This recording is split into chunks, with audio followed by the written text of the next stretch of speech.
ਨਵੀਦ ਜੀ ਜਦੋਂ ਪਹਿਲਾਂ ਵੀ ਇੰਟਰੋਡਿਊਸ ਕਰਾ ਰਹੇ ਸੀ ਤਾਂ ਉਹਨਾਂ ਤੋਂ ਮਨਸ਼ਾ ਸ਼ਬਦ ਨਿਕਲਿਆ। ਹੁਣ ਵੀ ਨੈਣ ਸੁੱਖ ਹੋਰਾਂ ਨੇ ਉਹਨਾਂ ਨੂੰ ਥੋੜਾ ਦੱਸਿਆ ਕਿ ਮੀਸ਼ਾ ਮੇਰਾ ਨਾਂ ਹੈ। ਤਾਂ ਪਹਿਲੇ ਗੱਲ ਤਾਂ ਇਹ ਹੈ ਕਿ ਮੈਂ ਖੁਸ਼ਕਿਸਮਤ ਹਾਂ ਕਿ ਨਵੀਦ ਹੋਰਾਂ ਨੇ ਮਨਸ਼ਾ ਯਾਦ ਨੂੰ ਯਾਦ ਕਰਾ ਦਿੱਤਾ ਤੇ ਮੇਰੇ ਵਰਗੇ ਬੰਦੇ ਦਾ ਨਾਂ ਜਿਹੜਾ ਉਹ ਮਨਸ਼ਾ ਯਾਦ ਦੇ ਨਾਲ ਜੁੜ ਗਿਆ। ਮੈਂ ਕਿਉਂਕਿ ਅਸੀਂ ਅੱਜ ਇੱਥੇ ਇਕੱਠੇ ਹੋਏ ਹਾਂ ਸਾਰੇ ਨੈਣ ਸੁੱਖ ਹੋਰਾਂ ਦੀ ਕਿਤਾਬ ਜੋਗੀ ਸਪਤਰਾ ਦੀ ਮੁੱਖ ਵਿਖਾਲੀ ਲਈ, ਤੇ ਮੈਂ ਆਪਣੀ ਗੱਲਬਾਤ ਦੀ ਸ਼ੁਰੂਆਤ ਜਿਹੜੀ ਆ ਉਹ ਇਸ ਕਿਤਾਬ ਦੀ ਮੁੱਖ ਵਿਖਾਲੀ ਤੋਂ ਹੀ ਕਰਾਂਗਾ, ਕਿਉਂਕਿ ਮੈਨੂੰ ਲੱਗਦਾ ਹੈ ਕਿ ਜਿਹੜਾ ਪਰਪਸ ਹੈ ਉਹ ਸਭ ਤੋਂ ਪਹਿਲਾਂ ਹੈ। ਤੇ ਅਸੀਂ ਕਿਤਾਬ ਮੈਂ ਆਪਣੇ ਵੱਲੋਂ ਇੱਧਰਲੇ ਪੰਜਾਬ ਤੋਂ ਇਹ ਕਿਤਾਬ ਜਿਹੜੀ ਆ ਉਹ ਮਤਲਬ ਰਿਲੀਜ਼ ਇਕੱਲਾ ਹੀ ਕਰ ਰਿਹਾ, ਕਿਉਂਕਿ ਹੁਣ ਜਿਸ ਢੰਗ ਦੇ ਨਾਲ ਅੱਜ ਕੱਲ੍ਹ ਕੋਵਿਡ ਤੇ ਜੋ ਸਾਰੇ ਸਮਾਗਮ ਚੱਲ ਰਹੇ ਨੇ ਉਹਦੇ 'ਚ ਇਹ ਹੀ ਸੰਭਵ ਹੋ ਸਕਦਾ ਹੈ। ਤੇ ਇਹ ਕਿਤਾਬ ਹੈ ਜੋਗੀ ਸਪਤਰਾ, ਜਿਹਦੇ ਲਈ ਨੈਣ ਸੁੱਖ ਹੋਰਾਂ ਨੂੰ ਬਹੁਤ ਬਹੁਤ ਮੁਬਾਰਕਾਂ। ਕਿਤਾਬ ਬਹੁਤ ਹੀ ਵਧੀਆ ਹੈ, ਜਿਹਦੇ ਬਾਰੇ ਬਹੁਤ ਹੀ ਵਧੀਆ ਅਹਿਮ ਵਿਚਾਰ ਜਿਹੜੇ ਆ ਹੁਣ ਤੱਕ ਪੇਸ਼ ਕੀਤੇ ਗਏ। ਤੇ ਮੈਂ ਆਪਣੀ ਗੱਲ ਜਿਹੜੀ ਆ ਉਹ ਅੱਜ ਦੀ ਜਿਹੜੀ ਇਸ ਇਕੱਤਰਤਾ ਹੈ, ਅੱਜ ਦੇ ਇਕੱਠ ਹੈ, ਉਹਦੇ ਸਿਲਸਿਲੇ 'ਚ ਅੱਗੇ ਚਲਾਉਣਾ। ਸਭ ਤੋਂ ਪਹਿਲਾਂ ਤਾਂ ਲਾਇਲਪੁਰ ਯੰਗ ਹਿਸਟੋਰੀਅਨਸ ਜਿਹੜੇ ਨੇ ਉਹ ਮੁਬਾਰਕਬਾਦ ਦੇ ਹੱਕਦਾਰ ਨੇ। ਉਹਨਾਂ ਦੇ ਨਾਲ ਜੁੜੇ ਪੰਜਾਬੀ ਲਹਿਰ, ਕੁਕਨਸ ਵਾਲੇ ਤੇ ਹਰ ਉਹ ਅਦਾਰਾ ਜਿਹੜਾ ਸੁਲੇਖ ਮੇਲਾ ਆਰਗੇਨਾਈਜ਼ ਕਰਨ ਦੇ ਵਿੱਚ ਯੰਗ ਹਿਸਟੋਰੀਅਨਸ ਦੀ ਮਦਦ ਕਰ ਰਿਹਾ, ਉਹਨਾਂ ਦੇ ਨਾਲ ਹੈ। ਮੈਂ ਉਹਨਾਂ ਸਾਰਿਆਂ ਨੂੰ ਵੀ ਵਧਾਈ ਦਿੰਦਾ ਕਿ ਉਹਨਾਂ ਦੇ ਏਡੇ ਵੱਡੇ ਉਪਰਾਲੇ ਨਾਲ, ਉਹਨਾਂ ਦੀ ਇਸ ਕੋਸ਼ਿਸ਼ ਦੇ ਨਾਲ ਸਮੁੱਚੇ ਵਿਸ਼ਵ ਦੇ ਵਿੱਚ ਜਿਹੜੇ ਖਿਲਰੇ ਹੋਏ ਪੰਜਾਬੀ ਨੇ, ਵੱਖ-ਵੱਖ ਦੇਸ਼ਾਂ ਦੇ ਵਿੱਚ ਰਹਿੰਦੇ ਪੰਜਾਬੀ ਨੇ, ਉਹਨਾਂ ਨੂੰ ਇੱਕ ਮੰਚ ਮਿਲਿਆ। ਉਹ ਸਾਰੇ ਲੋਕ ਪੰਜਾਬ ਦੀ ਗੱਲ, ਪੰਜਾਬੀ ਮਾਂ ਬੋਲੀ ਦੀ ਗੱਲ, ਪੰਜਾਬੀ ਸੱਭਿਆਚਾਰ ਦੀ ਗੱਲ ਤੁਹਾਡੇ ਇਸ ਪਲੇਟਫਾਰਮ ਤੋਂ ਸੁਣ ਪਾ ਰਹੇ ਨੇ। ਮੈਂ ਤੋਹੀਦ ਚੱਠਾ ਜੀ ਤੇ ਖੌਲਾ ਚੀਮਾ ਜੀ ਦਾ ਇਸ ਲਈ ਵਿਸ਼ੇਸ਼ ਧੰਨਵਾਦ ਕਰਦਾ, ਤੇ ਉਹਨਾਂ ਇਸ ਕਰਕੇ ਵੀ ਕਿ ਉਹਨਾਂ ਨੇ ਮੈਨੂੰ ਇਸ ਪੈਨਲ 'ਚ ਰੱਖਿਆ ਕਿ ਮੈਂ ਇਸ ਕਿਤਾਬ ਬਾਰੇ ਜ਼ਿਕਰ ਕਰ ਸਕਾਂ, ਜਾਂ ਕੋਈ ਦੋ ਸ਼ਬਦ ਜੋ ਮੈਨੂੰ ਇਹਨਾਂ ਕਹਾਣੀਆਂ ਬਾਰੇ ਠੀਕ ਲੱਗਦੇ ਨੇ, ਜੋ ਵਧੀਆ ਲੱਗਦਾ ਹੈ, ਮੈਂ ਉਹਦੇ ਬਾਰੇ ਜ਼ਰੂਰ ਜ਼ਿਕਰ ਕਰਾਂ। ਵਿਸ਼ੇਸ਼ ਧੰਨਵਾਦ ਨੈਣ ਸੁੱਖ ਹੋਰਾਂ ਦਾ। ਉਹਨਾਂ ਦੀ ਕਿਤਾਬ ਦੇ ਕਾਰਨ ਹੀ ਇਹ ਸਾਰਾ ਕੁਝ ਸੰਭਵ ਹੋਇਆ ਹੈ। ਜੇ ਉਹ ਕਿਤਾਬ ਨਾ ਹੁੰਦੀ ਤਾਂ ਸ਼ਾਇਦ ਅਸੀਂ ਇਹ ਪੈਨਲ ਤੇ ਅੱਜ ਇਹ ਗੱਲਬਾਤ ਜਿਹੜੀ ਆ ਉਹ ਨਾ ਕਰ ਪਾ ਰਹੇ ਹੁੰਦੇ। ਮੈਂ ਧੰਨਵਾਦ ਇਹ ਕਰਦਾ ਨੈਣ ਸੁੱਖ ਹੋਰਾਂ ਦਾ ਕਿ ਉਹਨਾਂ ਨੇ ਇਸ ਕਿਤਾਬ ਨੂੰ ਲਿਪੀ ਅੰਤਰ ਕਰਦਿਆਂ ਹੋਇਆਂ ਸਾਰੇ ਅਖਤਿਆਰ ਤੇ ਇਹਦੀ ਪ੍ਰਿੰਟਿੰਗ ਦੇ, ਇਹਦੇ ਟਾਈਟਲ ਦੇ, ਹਰ ਚੀਜ਼ ਦੇ ਸਾਰੇ ਅਖਤਿਆਰ ਜਿਹੜੇ ਆ ਉਹ ਸਾਨੂੰ ਦਿੱਤੇ, ਤੇ ਸਾਡੇ ਤੇ ਵਿਸ਼ਵਾਸ ਜਿਹੜਾ ਵਾ ਉਹ ਜ਼ਾਹਰ ਕੀਤਾ ਕਿ ਅਸੀਂ ਕੋਈ ਚੰਗੀ ਪ੍ਰੋਡਕਸ਼ਨ ਜਿਹੜੀ ਆ ਉਹ ਪ੍ਰੋਵਾਈਡ ਕਰਾ ਸਕਾਂਗੇ। ਮੈਂ ਉਹਦੇ ਲਈ ਵੀ ਉਹਨਾਂ ਦਾ ਧੰਨਵਾਦ ਕਰਦਾ। ਨੈਣ ਸੁੱਖ ਹੋਰਾਂ ਬਾਰੇ ਗੱਲ ਕਰਦੇ ਹੋਇਆਂ ਇਹ ਬਹੁਤ ਸਾਰੀਆਂ ਚੀਜ਼ਾਂ ਮੇਰੇ ਦਿਮਾਗ ਦੇ ਵਿੱਚ ਆਉਂਦੀਆਂ। 60 ਸਾਲ ਹੋ ਗਏ ਹੈ ਪਾਕਿਸਤਾਨੀ ਪੰਜਾਬ ਦੇ ਵਿੱਚ ਪੰਜਾਬੀ ਕਹਾਣੀ ਲਿਖੀ ਜਾ ਰਹੀ ਹੈ। ਸਲੀਮ ਖਾਂ ਗਿੰਮੀ ਨੂੰ ਮੈਂ ਪੜ੍ਹਿਆ, ਅਫਜ਼ਲ ਹਸਨ ਰੰਧਾਵਾ, ਮਨਸ਼ਾ ਆਜ਼ਾਦ, ਮਕਸੂਦ ਸਾਕਬ ਹੋਰੀ ਨੇ, ਕਰਾਮਤ ਅਲੀ ਮੁਗਲ ਨੇ, ਇਹ ਸਾਰੇ ਕਹਾਣੀਕਾਰਾਂ ਤੇ ਪੰਜਾਬੀ ਤੇ ਜਿਹੜੇ ਪਾਕਿਸਤਾਨ ਦੇ ਪੰਜਾਬ ਦੇ ਜਿਹੜੇ ਸਰੋਕਾਰ ਨੇ, ਉਹਨਾਂ ਦੀਆਂ ਜਿਹੜੀਆਂ ਪ੍ਰੋਬਲਮਸ ਨੇ, ਉਹਨਾਂ ਨੂੰ ਉਹਨਾਂ ਦੀਆਂ ਕਹਾਣੀਆਂ ਚੋਂ ਮੈਂ ਪੜ੍ਹਿਆ। ਜਦੋਂ ਨੈਣ ਸੁੱਖ ਨੂੰ ਮੈਂ ਪੜ੍ਹ ਰਿਹਾ ਹੁੰਦਾ ਤਾਂ ਪਹਿਲਾਂ ਪੜ੍ਹੀ ਹੋਈ ਸਾਰੀ ਕਹਾਣੀ, ਨੈਣ ਸੁੱਖ ਤੋਂ ਪਹਿਲਾਂ ਪੜ੍ਹੀ ਹੋਈ ਸਾਰੀ ਕਹਾਣੀ ਦੇ ਨਾਲ ਨੈਣ ਸੁੱਖ ਦਾ ਕੰਪੈਰੀਜ਼ਨ ਸਭਨ ਹੀ ਐਵੇਂ ਮਤਲਬ ਹੋ ਜਾਂਦਾ। ਤੇ ਉਸ ਸਾਰੇ ਕੰਪੈਰੀਜ਼ਨ ਦਾ ਜਿਹੜਾ ਮੁੱਖ ਆਧਾਰ ਹੈ ਉਹ ਇਹਨਾਂ ਦੀ ਬੋਲਡਨੈਸ ਹੈ, ਉਹ ਇਹਨਾਂ ਦੀ ਦਲੇਰੀ ਹੈ ਕਿ ਉਹ ਉਹਨਾਂ ਸਾਰੇ ਇਤਿਹਾਸਕ ਵੇਰਵੇ, ਜਿਨ੍ਹਾਂ ਦੀ ਇਤਿਹਾਸ ਬਾਰੇ ਪਹਿਲਾਂ ਵੀ ਜ਼ਿਕਰ ਆ ਚੁੱਕਾ ਹੈ, ਉਹ ਇਹਨਾਂ ਸਾਰੇ ਇਤਿਹਾਸਕ ਵੇਰਵਿਆਂ ਨੂੰ ਬਹੁਤ ਦਲੇਰੀ ਨਾਲ ਪੇਸ਼ ਕਰਦੇ ਨੇ। ਚਾਹੇ ਉਹ ਜਗੀਰਦਾਰੀ ਸਿਸਟਮ ਨਾਲ ਜੁੜਿਆ ਹੋਏ, ਚਾਹੇ ਉਹ ਧਰਮ ਨਾਲ ਜੁੜਿਆ ਹੋਏ, ਚਾਹੇ ਰਾਜਨੀਤੀ ਨਾਲ ਜੁੜਿਆ ਹੋਏ, ਹਰ ਉਹ ਚੀਜ਼ ਜਿਹੜੀ ਪਾਕਿਸਤਾਨੀ ਪੰਜਾਬੀ ਆਵਾਮ ਵਾਸਤੇ ਪ੍ਰੋਬਲਮ ਕ੍ਰੀਏਟ ਕਰਦੀ ਹੈ, ਉਹਨਾਂ ਨੂੰ ਦੁਖੀ ਕਰਦੀ ਹੈ, ਉਹ ਦੁੱਖ ਹੰਢਾਉਂਦੇ ਪਏ ਨੇ, ਉਹਨਾਂ ਚੀਜ਼ਾਂ ਵੱਲ ਨੈਣ ਸੁੱਖ ਦਾ ਧਿਆਨ ਬਹੁਤ ਬਰੀਕੀ ਨਾਲ ਹੈ ਤੇ ਬਹੁਤ ਦਲੇਰੀ ਨਾਲ ਉਹ ਸਾਰੀ ਚੀਜ਼ ਜਿਹੜੀ ਆ ਉਹਨਾਂ ਨੇ ਆਪਣੀਆਂ ਕਹਾਣੀਆਂ 'ਚ ਪੇਸ਼ ਕੀਤੀ ਹੈ।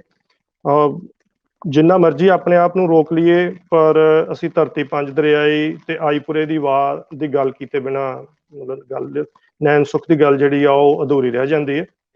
ਕਿਉਂਕਿ ਮੈਨੂੰ ਇੰਝ ਵੀ ਲੱਗਦਾ ਹੈ ਕਿ ਜਦੋਂ ਇਹ ਕਿਤਾਬ ਮੈਂ ਲਿਪੀ ਅੰਤਰ ਕੀਤੀ ਸੀ ਧਰਤੀ ਪੰਜ ਦਰਿਆਈ, ਤਾਂ ਧਰਤੀ ਪੰਜ ਦਰਿਆਈ ਦੇ ਵਿੱਚ ਜਿੱਥੋਂ ਤੱਕ ਮੈਨੂੰ ਯਾਦ ਹੈ 128 ਮਾਈਆਂ ਤੇ ਬਾਬਿਆਂ ਦਾ ਜ਼ਿਕਰ ਜਿਹੜਾ ਹੈ ਉਹ ਅਸੀਂ ਬਾਅਦ ਵਿੱਚ ਉਹਨਾਂ ਦੇ ਨਾਮ, ਉਹਨਾਂ ਦੇ ਪਿੰਡ ਤੇ ਉਹਨਾਂ ਦੇ ਕਿੱਤੇ ਜਿਹੜੇ ਆ ਉਹ ਸ਼ਾਮਲ ਕੀਤੇ ਸੀ। ਤੇ ਮੈਨੂੰ ਬਿਲਕੁਲ ਇੰਝ ਲੱਗਦਾ ਹੈ ਕਿ ਉਹ ਸਾਰੇ 128 ਤਾਂ ਮੈਨੂੰ ਲੱਗਦਾ ਬਹੁਤ ਥੋੜੇ ਨੇ, ਨੈਣ ਸੁੱਖ ਹੋਰੀ ਸ਼ਾਇਦ ਬਹੁਤ ਜ਼ਿਆਦਾ ਜਾਣਿਆਂ ਨੂੰ ਮਿਲੇ ਹੋਣਗੇ। ਤਾਂ ਉਹ ਸਾਰੇ ਮਾਈਆਂ ਬਾਬੇ ਜਿਹੜੇ ਨੇ ਉਹ ਜੋਗੀ ਸਪਤਰਾ ਕਿਤਾਬ ਦੇ ਵਿੱਚ ਜੀਂਦੇ ਜਾਗਦੇ ਅਸੀਂ ਕਿਸੇ ਨਾ ਕਿਸੇ ਰੂਪ ਦੇ ਵਿੱਚ ਦੇਖ ਸਕਦੇ ਹਾਂ। ਚਾਹੇ ਉਹ ਜੋਗੀ ਸਪਤਰਾ ਕਹਾਣੀ ਵਿਚਲਾ ਵਸੰਤਾ ਹੋਵੇ, ਚਾਹੇ ਮਾਈ ਲਾਖੀ ਹੋਵੇ, ਜਾਂ ਚਾਹੇ ਮਾਛਨ ਦੀ ਗੱਲ ਜਿਹੜੀ ਹੈ ਬਸ਼ੀਰਾਂ ਦੀ ਗੱਲ ਆਈ ਹੈ। ਇਹੋ ਜਿਹੇ ਬਹੁਤ ਸਾਰੇ ਜਿਹੇ ਪਾਤਰ ਨੇ ਜਿਹੜੇ ਕਹਾਣੀਆਂ ਦੇ ਵਿੱਚ ਮੌਜੂਦ ਨੇ, ਜਿਨ੍ਹਾਂ ਨੂੰ ਅਸੀਂ ਜ਼ਿੰਦਾ ਸਿਆਣਪ ਵੰਡਦੇ ਹਾਂ ਤੇ ਇਤਿਹਾਸ ਜਿਹੜਾ ਵਾ ਉਹ ਪੇਸ਼ ਕਰਦਿਆਂ ਦੇਖ ਸਕਦੇ ਹਾਂ। ਇਹ ਚੀਜ਼ ਜਿਹੜੀ ਆ ਉਹ ਮੈਨੂੰ ਬਹੁਤ ਵਿਸ਼ੇਸ਼ ਲੱਗਦੀ ਹੈ। ਮੈਂ ਜਿਹੜੀ ਜੋਗੀ ਸਪਤਰਾ ਕਿਤਾਬ ਬਾਰੇ ਆਪਣੀ ਗੱਲਬਾਤ ਸੋਚੀ ਹੈ, ਉਹਦੇ ਵਿੱਚੋਂ ਮੈਂ 2 ਜਾਂ 3 ਕਹਾਣੀਆਂ ਜਿੰਨਾ ਵੀ ਮੈਨੂੰ ਜੇ ਆਰਗੇਨਾਈਜ਼ਰ ਮਤਲਬ ਸਮਝਣ ਤਾਂ ਮੈਨੂੰ ਵਿੱਚੋਂ ਮਤਲਬ ਰੋਕ ਵੀ ਸਕਦੇ ਆ। ਹੋ ਸਕਦਾ ਮੈਂ ਜ਼ਿਆਦਾ ਡਿਟੇਲ 'ਚ ਗੱਲ ਕਰਦੇ ਹੋਇਆ ਜ਼ਿਆਦਾ ਸਮਾਂ ਨਾ ਲੈ ਜਾਵਾਂ। ਜੋਗੀ ਸਪਤਰਾ ਦੇ ਵਿੱਚ 29 ਕਹਾਣੀਆਂ ਨੇ, ਤੇ ਮੈਨੂੰ ਇਹ ਕਹਿਣ ਦਾ ਹੱਕ ਤਾਂ ਨਹੀਂ ਹੈ, ਪਰ ਫਿਰ ਵੀ ਮੈਂ ਮਤਲਬ ਇਹ ਵਾਅਦਾ ਕਰ ਰਿਹਾ ਕਿ ਇਹਦੇ ਵਿਚਲੀਆਂ 22 ਕਹਾਣੀਆਂ ਅਜਿਹੀਆਂ ਨੇ ਜਿਹੜੀਆਂ ਕਿਸੇ ਨਾ ਕਿਸੇ ਪੱਖ ਤੋਂ ਇੱਕ ਦੂਜੇ ਨਾਲ ਅਜੀਬ ਕਿਸਮ ਦੇ ਕੰਪੀਟੀਸ਼ਨ ਵਿੱਚ ਨੇ। ਹਾਲਾਂਕਿ ਕਹਾਣੀ ਦਾ ਇੱਕ ਦੂਜੇ ਨਾਲ ਕੀ ਕੰਪੀਟੀਸ਼ਨ ਹੋਣਾ ਹੈ, ਪਰ ਹਰ ਕਹਾਣੀ ਇੱਕ ਦੂਜੇ ਤੋਂ ਕੋਈ ਅਜਿਹੇ ਗੁਣ ਕਰਕੇ ਵਿਸ਼ੇਸ਼ ਹੈ ਕਿ ਉਹਨੂੰ ਛੱਡਿਆ ਨਹੀਂ ਜਾ ਸਕਦਾ। ਅਸੀਂ ਮਤਲਬ ਮੇਰੀ ਇਹ ਗੱਲ ਕਹਿਣ ਤੋਂ ਭਾਵ ਇਹ ਹੈ ਕਿ ਕੋਈ ਵੀ ਕਹਾਣੀ ਜੇ ਅਸੀਂ ਛੱਡਦੇ ਹਾਂ ਤੇ ਉਹ ਕਹਾਣੀ ਤੁਹਾਨੂੰ ਤੰਗ ਕਰਦੀ ਹੈ ਕਿ ਮੇਰੇ ਬਾਰੇ ਕਿਉਂ ਗੱਲ ਨਹੀਂ ਕੀਤੀ ਜਾ ਰਹੀ, ਤੇ ਤੁਸੀਂ ਜਿਹੜੀ ਕਹਾਣੀ ਚੁਣੀ ਹੈ ਉਹਦੇ ਬਾਰੇ ਕਿਉਂ ਗੱਲ ਕਰ ਰਹੇ ਹੋ। ਇੰਨੀਆਂ ਮਹੱਤਵਪੂਰਨ ਕਹਾਣੀਆਂ ਨੇ ਇਤਿਹਾਸ ਪੱਖੋਂ, ਪਾਕਿਸਤਾਨੀ ਸਮਾਜਿਕ ਜੀਵਨ ਪੱਖੋਂ, ਸੱਭਿਆਚਾਰਕ ਜੀਵਨ ਪੱਖੋਂ, ਤੇ ਉਸ ਸਾਰੇ ਅਤੀਤ ਤੋਂ ਵਰਤਮਾਨ ਤੱਕ ਦੇ ਸਾਰੇ ਸਫ਼ਰ ਬਾਰੇ ਇਹ ਕਹਾਣੀਆਂ ਬਹੁਤ ਮਹੱਤਵਪੂਰਨ ਨੇ। ਮੈਨੂੰ ਇੰਝ ਲੱਗਦਾ ਜੇ ਉਹ 7 ਕਹਾਣੀਆਂ ਮੈਂ ਵਿੱਚ ਮਤਲਬ ਜਿਨ੍ਹਾਂ ਨੂੰ ਸ਼ਾਮਲ ਕਰ ਰਿਹਾ, ਉਹਦਾ ਮਤਲਬ ਇਹ ਨਹੀਂ ਹੈ ਕਿ ਉਹ ਜ਼ਿਕਰਯੋਗ ਨਹੀਂ ਹੈਗੀਆਂ, ਪਰ ਉਹਨਾਂ ਦਾ ਪੇਸ਼ਕਾਰੀ, ਉਹਨਾਂ ਦੇ ਸਰੋਕਾਰ, ਉਹਨਾਂ ਦੀਆਂ ਗੱਲਾਂ ਜਿਹੜੀਆਂ ਉਹ ਇਹਨਾਂ 22 ਕਹਾਣੀਆਂ ਨਾਲੋਂ ਥੋੜ੍ਹੀਆਂ ਜਿਹੀਆਂ ਅਲੱਗ ਨੇ। ਮੈਂ ਆਪਣੀ ਗੱਲ ਦਾ ਆਗਾਜ਼ ਜਿਹੜਾ ਉਹ ਇਸ ਪੁਆਇੰਟ ਤੋਂ ਕਰਨਾ ਚਾਹੁੰਦਾ ਕਿ ਇਤਿਹਾਸ ਨੈਣ ਸੁੱਖ ਦੀਆਂ ਨੈਣ ਸੁੱਖ ਦੀ ਜਿਹੜੀ ਕਹਾਣੀਆਂ ਨੇ ਇਹ ਉਹਨਾਂ ਦਾ ਅਹਿਮ ਅੰਗ ਨਹੀਂ ਹੈ। ਹਿਸਟਰੀ, ਤਾਰੀਖ ਜਿਹਨੂੰ ਤੁਸੀਂ ਕਹਿੰਦੇ ਹੋ, ਉਹ ਅਹਿਮ ਅੰਗ ਨਹੀਂ ਹੈ, ਬੁਨਿਆਦੀ ਅੰਗ ਹੈ। ਉਹਦੇ ਬਿਨਾਂ ਨੈਣ ਸੁੱਖ ਦੀ ਕਹਾਣੀ ਜਿਹੜੀ ਹੈ ਉਹ ਕਲਪੀ ਨਹੀਂ ਜਾ ਸਕਦੀ, ਸੋਚੀ ਨਹੀਂ ਜਾ ਸਕਦੀ। ਮੈਨੂੰ ਇੰਝ ਲੱਗਦਾ ਹੈ ਕੋਈ ਕਹਾਣੀ ਜਿਹੜੀ ਆ ਉਹ ਅਸੀਂ ਦੇਖ ਲਈਏ, ਚਾਹੇ ਪਾਣੀ ਪਾਣੀ, ਕਲੋਨੀ ਕਹਾਣੀ, ਖੜਿਆਲੀ ਦੇਹ ਵਿਖਾਲੀ, ਪੀਰੋ ਪੀ ਪਿਆਲੜਾ ਮਤਵਾਰੀ ਹੋਈ, ਚੇਅਰਮੈਨ ਤੇ ਰੇਲ ਗੱਡੀ, ਕਾਲਾ ਕਰਮਾਂ ਵਾਲਾ, ਕੋਈ ਕਹਾਣੀ ਲੈ ਲਓ ਤੁਸੀਂ, ਉਹਦੇ ਵਿਚਲਾ ਇਤਿਹਾਸ ਇੰਨਾ ਇੰਪੋਰਟੈਂਟ ਹੈ ਕਿ ਉਹਦਾ ਜ਼ਿਕਰ ਕੀਤੇ ਬਿਨਾ ਤੁਸੀਂ ਰਹਿ ਹੀ ਨਹੀਂ ਸਕਦੇ। ਇਹ ਸਾਨੂੰ ਇਸ ਗੱਲੋਂ ਧੰਨਵਾਦੀ ਹੋਣਾ ਚਾਹੀਦਾ ਨੈਣ ਸੁੱਖ ਹੋਰਾਂ ਦਾ ਕਿ ਉਹਨਾਂ ਨੇ ਇਹ ਸਾਰਾ ਇਤਿਹਾਸ ਖੋਜਿਆ, ਕਹਾਣੀਬੱਧ ਕੀਤਾ ਤੇ ਸਾਡੇ ਤੱਕ ਪਹੁੰਚਾਇਆ। ਇੱਥੇ ਸਾਡੇ ਤੱਕ ਤੋਂ ਮੇਰੀ ਮੁਰਾਦ ਜਿਹੜੀ ਹੈ ਉਹ ਇੱਧਰਲੇ ਪੰਜਾਬ ਦੇ ਲੋਕਾਂ ਵਾਸਤੇ ਹੈ। ਪੰਜਾਬ ਦਾ ਸਾਰਾ ਉਹ ਇਤਿਹਾਸ ਜਿਹੜਾ ਬਾਰਡਰ ਤੋਂ ਪਰਲੇ ਬੰਨੇ ਰਹਿ ਗਿਆ, ਜਿਹੜਾ ਸਾਂਝੇ ਪੰਜਾਬ ਨਾਲ, ਸਾਂਝੇ ਲੋਕਾਂ ਨਾਲ ਜੁੜਿਆ ਹੋਇਆ ਸੀ, ਅਸੀਂ ਉਹਦੇ ਤੋਂ ਵਾਂਝੇ ਸਾਂ, ਉਹ ਸਾਰੇ ਦਾ ਸਾਰਾ ਇਤਿਹਾਸ ਜਿਹੜਾ ਹੈ ਸਾਨੂੰ ਨੈਣ ਸੁੱਖ ਹੋਰਾਂ ਦੇ ਜ਼ਰੀਏ, ਉਹਨਾਂ ਦੀਆਂ ਕਿਤਾਬਾਂ, ਉਹਨਾਂ ਦੀਆਂ ਕਹਾਣੀਆਂ ਜ਼ਰੀਏ ਜਿਹੜਾ ਉਹ ਸਾਡੇ ਤੱਕ ਪਹੁੰਚਦਾ ਹੈ। ਮੈਂ ਉਹਦੇ ਲਈ ਉਹਨਾਂ ਦਾ ਸ਼ੁਕਰਗੁਜ਼ਾਰ ਹਾਂ। ਗੱਲ ਤੇ ਅਸੀਂ ਆਈਏ ਕਿ ਇਤਿਹਾਸ ਜਿਹੜਾ ਹੈ ਉਹ ਉਹਦੀ ਬੁਨਿਆਦ ਹੈ, ਉਹਦੇ ਬਿਨਾਂ ਉਹਨਾਂ ਦੀ ਕਹਾਣੀ ਜਿਹੜੀ ਆ ਉਹ ਚੱਲਦੀ ਨਹੀਂ ਹੈ। ਤੇ ਇਹ ਇਤਿਹਾਸ ਜਿਹੜਾ ਹੈ ਉਹ ਇੰਨੇ ਵਧੀਆ ਢੰਗ ਦੇ ਨਾਲ ਉਹਦਾ ਮਿਕਸਚਰ ਤਿਆਰ ਕੀਤਾ ਗਿਆ ਹੈ, ਸੱਚ ਤੇ ਕਲਪਨਾ ਦਾ ਮਿਕਸਚਰ ਇੰਨਾ ਜ਼ਿਆਦਾ ਵਧੀਆ ਹੈ ਕਿ ਜਿਹੜਾ ਪਾਠਕ ਪੜ੍ਹਦਾ ਪਿਆ ਹੈ ਉਹ ਮਹਿਸੂਸ ਕਰਦਾ ਹੈ, ਉਹ ਆਪਣੇ ਆਪ ਨੂੰ ਇੱਕ ਅਜੀਬ ਸਥਿਤੀ ਦੇ ਵਿੱਚ ਹੈ ਕਿ ਉਹ ਕਹਾਣੀ ਨੂੰ ਮਾਣੇ, ਇੰਜੋਏ ਕਰੇ, ਕਿ ਉਹ ਕਹਾਣੀ ਨੂੰ ਸਮਝੇ। मतलब ਲੇਖਕ ਨੇ ਨੈਣ ਸੁਖ ਨੇ ਉਸ ਪਾਠਕ ਨੂੰ ਇੰਨੀ ਜ਼ਿਆਦਾ ਮਜ਼ਬੂਤੀ ਨਾਲ ਗ੍ਰਿਪ ਕੀਤਾ ਹੋਇਆ ਹੈ ਕਿ ਉਹ ਪਾਠਕ ਉਸ ਕਹਾਣੀ ਤੋਂ ਟੁੱਟ ਨਹੀਂ ਸਕਦਾ। ਕਿਤੇ ਉਹ ਇੰਜੋਏ ਕਰ ਰਿਹਾ, ਕਿਤੇ ਉਹ ਉਸ ਸਾਰੇ ਜਿਹੜੇ ਇਫੈਕਟਸ ਨੇ ਉਹਨਾਂ ਨੂੰ ਸੋਚ ਰਿਹਾ ਤੇ ਉਹਨਾਂ ਨੂੰ ਖੰਗਾਲਣ ਬਾਰੇ, ਉਹਨਾਂ ਬਾਰੇ ਹੋਰ ਕੁਝ ਲੱਭਣ ਬਾਰੇ ਸੋਚ ਰਿਹਾ ਕਿ ਕਿਹੜੀ ਕਿਤਾਬ ਚੋਂ, ਕਿਹੜੀ ਹਿਸਟਰੀ ਦੀ ਕਿਤਾਬ ਚੋਂ ਇਹਦੇ ਬਾਰੇ ਹੋਰ ਜ਼ਿਆਦਾ ਜਾਣਕਾਰੀ ਜਿਹੜੀ ਆ ਉਹ ਹਾਸਲ ਹੋ ਸਕਦੀ ਹੈ। ਇਸ ਗੱਲੋਂ ਜਿਹੜੀ ਆ ਉਹ ਮਤਲਬ ਇਹ ਕਿਤਾਬ ਬਹੁਤ ਇੰਪੋਰਟੈਂਟ ਹੈ। ਤੇ ਨੈਣ ਸੁਖ ਦੀ ਜਿਹੜੀ ਬੇਸਿਕ ਟੈਕਨੀਕ ਹੈ ਸਟੋਰੀ ਬਿਆਨ ਕਰਨ ਦੀ, ਉਹ ਵਰਤਮਾਨ ਤੋਂ ਅਤੀਤ ਵੱਲ ਨੂੰ ਮਤਲਬ ਚੱਲਦੀ ਹੈ। ਕਹਾਣੀ ਵਰਤਮਾਨ ਦੇ ਵਿੱਚ ਸ਼ੁਰੂ ਹੁੰਦੀ ਹੈ, ਪ੍ਰੈਜ਼ੈਂਟ 'ਚ ਸ਼ੁਰੂ ਹੁੰਦੀ ਹੈ, ਤੇ ਪ੍ਰੈਜ਼ੈਂਟ ਦੇ ਵਿੱਚ ਸ਼ੁਰੂ ਹੁੰਦਿਆਂ ਜਾਂ ਤਾਂ ਕੋਈ ਪਾਤਰ ਜਿਹੜਾ ਹੈ ਉਹ ਆਪਣੀਆਂ ਯਾਦਾਂ ਦੇ ਜ਼ਰੀਏ ਜੋ ਅਤੀਤ ਹੈ ਉਹਨੂੰ ਸਾਡੇ ਸਾਹਮਣੇ ਲੈ ਕੇ ਆਉਂਦਾ ਹੈ, ਤੇ ਜਾਂ ਨੈਣ ਸੁਖ ਸਟੋਰੀ ਟੈਲਰ ਦੇ ਤੌਰ ਤੇ, ਬਿਰਤਾਂਤਕਾਰ ਦੇ ਤੌਰ ਤੇ, ਨਰੇਟਰ ਦੇ ਤੌਰ ਤੇ ਆਪਣੀ ਗੱਲ ਜਿਹੜੀ ਆ ਉਹ ਪਾਠਕਾਂ ਦੇ ਸਾਹਮਣੇ ਲੈ ਕੇ ਆਉਂਦਾ। ਮਤਲਬ ਦੋ ਜ਼ਰੀਏ ਨੇ, ਜਾਂ ਕਹਾਣੀ ਵਿਚਲਾ ਪਾਤਰ ਤੇ ਜਾਂ ਨਰੇਟਰ ਆਪ। ਈਵਨ ਕਹਾਣੀਆਂ ਦੇ ਵਿੱਚ ਇੰਜ ਵੀ ਵਾਪਰਿਆ ਕਿ ਇੱਕੋ ਕਹਾਣੀ ਦੇ ਵਿੱਚ ਸਾਨੂੰ ਦੋ ਜਾਣੇ ਨਰੇਟਰ ਬਣ ਜਾਂਦੇ ਨੇ। ਜਿਵੇਂ ਚੇਅਰਮੈਨ ਤੇ ਰੇਲ ਗੱਡੀ ਕਹਾਣੀ ਦੇ ਵਿੱਚ ਮਾਈ ਲਾਖੀ ਜਿਹੜੀ ਆ ਉਹ ਸਾਨੂੰ ਅਤੀਤ ਦੀ ਜਾਣਕਾਰੀ ਦਿੰਦੀ ਹੈ, ਤੇ ਜਿਹੜਾ ਨੈਣ ਸੁਖ ਹੈ ਉਹ ਸਾਨੂੰ ਵਰਤਮਾਨ ਦੀ ਜਾਣਕਾਰੀ ਦਿੰਦਾ ਪਿਆ। ਜੋ ਕਹਾਣੀ ਸਾਹਮਣੇ ਵਾਪਰ ਰਹੀ ਆ ਉਹ ਨੈਣ ਸੁਖ ਦੇ ਜ਼ਰੀਏ ਆਉਂਦੀ ਹੈ, ਤੇ ਜੋ ਵਾਪਰ ਚੁੱਕਾ ਹੈ, ਜਿਹੜਾ ਕਿਸੇ ਦੀ ਯਾਦਾਂ ਦੇ ਵਿੱਚ ਹੈ, ਉਹ ਮਾਈ ਲਾਖੀ ਜਿਹੜੀ ਆ ਉਹ ਮਤਲਬ ਸ਼ੇਅਰ ਕਰਦੀ ਪਈ ਹੈ। ਇਹ ਟੈਕਨੀਕ ਜਿਹੜੀ ਆ ਉਹ ਮੈਨੂੰ ਬਹੁਤ ਸਾਰੀਆਂ ਕਹਾਣੀਆਂ ਦੇ ਵਿੱਚ ਨਜ਼ਰ ਆਈ ਹੈ, ਜਿਹਦਾ ਮੈਂ ਜ਼ਿਕਰ ਕਰਨਾ ਜਿਹੜਾ ਉਹ ਜ਼ਰੂਰੀ ਸਮਝਦਾ। ਇਸ ਚੀਜ਼ ਤੋਂ ਹੀ ਜੇ ਮੈਂ ਦੇਖਾਂ ਕਿ ਉਹ ਅਤੀਤ ਤੇ ਵਰਤਮਾਨ ਦੇ ਬਾਰੇ ਗੱਲ ਕਰਦਾ ਹੈ, ਤਾਂ ਮੈਨੂੰ ਇਹ ਲੱਗਦਾ ਹੈ ਕਿ ਉਹਦਾ ਧਿਆਨ ਇਕੱਲਾ ਅਤੀਤ ਨੂੰ ਸੰਭਾਲਣ ਦਾ ਨਾਲ ਨਹੀਂ ਹੈ। ਜੋ ਕੁਝ ਵਾਪਰ ਚੁੱਕਾ ਹੈ ਸਿਰਫ ਉਹਨੂੰ ਲੱਭਣਾ ਤੇ ਉਹਨੂੰ ਲਿਖਤਬੱਧ ਕਰ ਲੈਣਾ, ਉਹਨੂੰ ਸੰਭਾਲ ਲੈਣਾ ਇੱਕ ਕਹਾਣੀ ਦੇ ਵਿੱਚ, ਉਹਦਾ ਮਕਸਦ ਇਕੱਲਾ ਇਹ ਨਹੀਂ ਹੈ। ਉਹਦਾ ਮਕਸਦ ਉਸ ਅਤੀਤ ਨੂੰ ਵਰਤਮਾਨ ਨਾਲ ਜੋੜਨਾ, ਤੇ ਵਰਤਮਾਨ ਵਿਚਲੇ ਜਿਹੜੇ ਕਠੋਰ ਯਥਾਰਥ ਨੇ, ਜਿਹੜੀ ਕਰੂਅਲ ਰਿਐਲਿਟੀ ਆ, ਇਹ ਉਹਨੂੰ ਇੰਜ ਉਹਦੇ ਨਾਲ ਜੋੜ ਦੇਣਾ, ਉਹਨੂੰ ਇੰਜ ਪ੍ਰੈਜ਼ੈਂਟ ਕਰਨਾ ਕਿ ਸਾਨੂੰ ਵਰਤਮਾਨ ਦੀ ਉਸ ਰਿਐਲਿਟੀ ਦੀ ਸਮਝ ਆ ਜਾਏ। ਮੈਂ ਇੰਜ ਦੇਖਦਾ ਕਿ ਨੈਣ ਸੁਖ ਬੇਸਿਕਲੀ ਸਾਨੂੰ ਵਰਤਮਾਨ ਵਿਚਲੇ ਵਰਤਾਰਿਆਂ ਨੂੰ ਸਮਝਣ ਦੇ ਲਈ ਅਤੀਤ ਦੇ ਨਾਲ ਜੋੜਦਾ, ਤੇ ਸਾਨੂੰ ਜਿਹੜਾ ਆਉਣ ਵਾਲਾ ਭਵਿੱਖ ਹੈ ਉਹਦੇ ਪ੍ਰਤੀ ਸੁਚੇਤ ਵੀ ਮਤਲਬ ਕਰਦਾ। ਇਸ ਐਂਗਲ ਤੋਂ ਮੈਨੂੰ ਉਹਨਾਂ ਦੀ ਕਹਾਣੀ ਜਿਹੜੀ ਕਾਲਾ ਕਰਮਾਂ ਵਾਲਾ ਜਿਹੜਾ ਉਹ ਬਹੁਤ ਇੰਪੋਰਟੈਂਟ ਲੱਗਦੀ ਹੈ। ਉਹ ਕਹਾਣੀ ਇਸ ਕਰਕੇ ਮੈਨੂੰ ਇੰਪੋਰਟੈਂਟ ਲੱਗ ਰਹੀ ਹੈ ਕਿ ਉਹ ਕਹਾਣੀ ਮੈਨੂੰ ਪੁੱਛੋ ਤਾਂ ਮੇਰੇ ਨਜ਼ਰੀਏ ਤੋਂ ਦੇਖੋ ਤਾਂ ਮੈਨੂੰ ਇਸ ਕਿਤਾਬ ਵਿਚਲੀ ਆਈਡੀਅਲ ਕਹਾਣੀ ਲੱਗਦੀ ਹੈ, ਜਿਹਨੂੰ ਅਸੀਂ ਇੱਕ ਆਈਡੀਅਲ ਮਾਡਲ ਦੇ ਤੌਰ ਦੇ ਉੱਤੇ ਪੇਸ਼ ਕਰ ਸਕਦੇ ਹਾਂ ਕਿ ਇਹ ਕਮਾਲ ਦੀ ਕਹਾਣੀ ਹੈ। ਉਹ ਕਹਾਣੀ ਜਿਹੜੀ ਆ ਉਹ ਪੈਰਲਲ ਦੋ ਕਹਾਣੀਆਂ ਦੇ ਨਾਲ ਬਣੀ ਹੋਈ ਹੈ। ਇੱਕੋ ਕਹਾਣੀ 'ਚ ਪੈਰਲਲ ਦੋ ਸਟੋਰੀਜ਼ ਜਿਹੜੀਆਂ ਨੇ ਉਹ ਚੱਲਦੀਆਂ ਪਈਆਂ ਨੇ।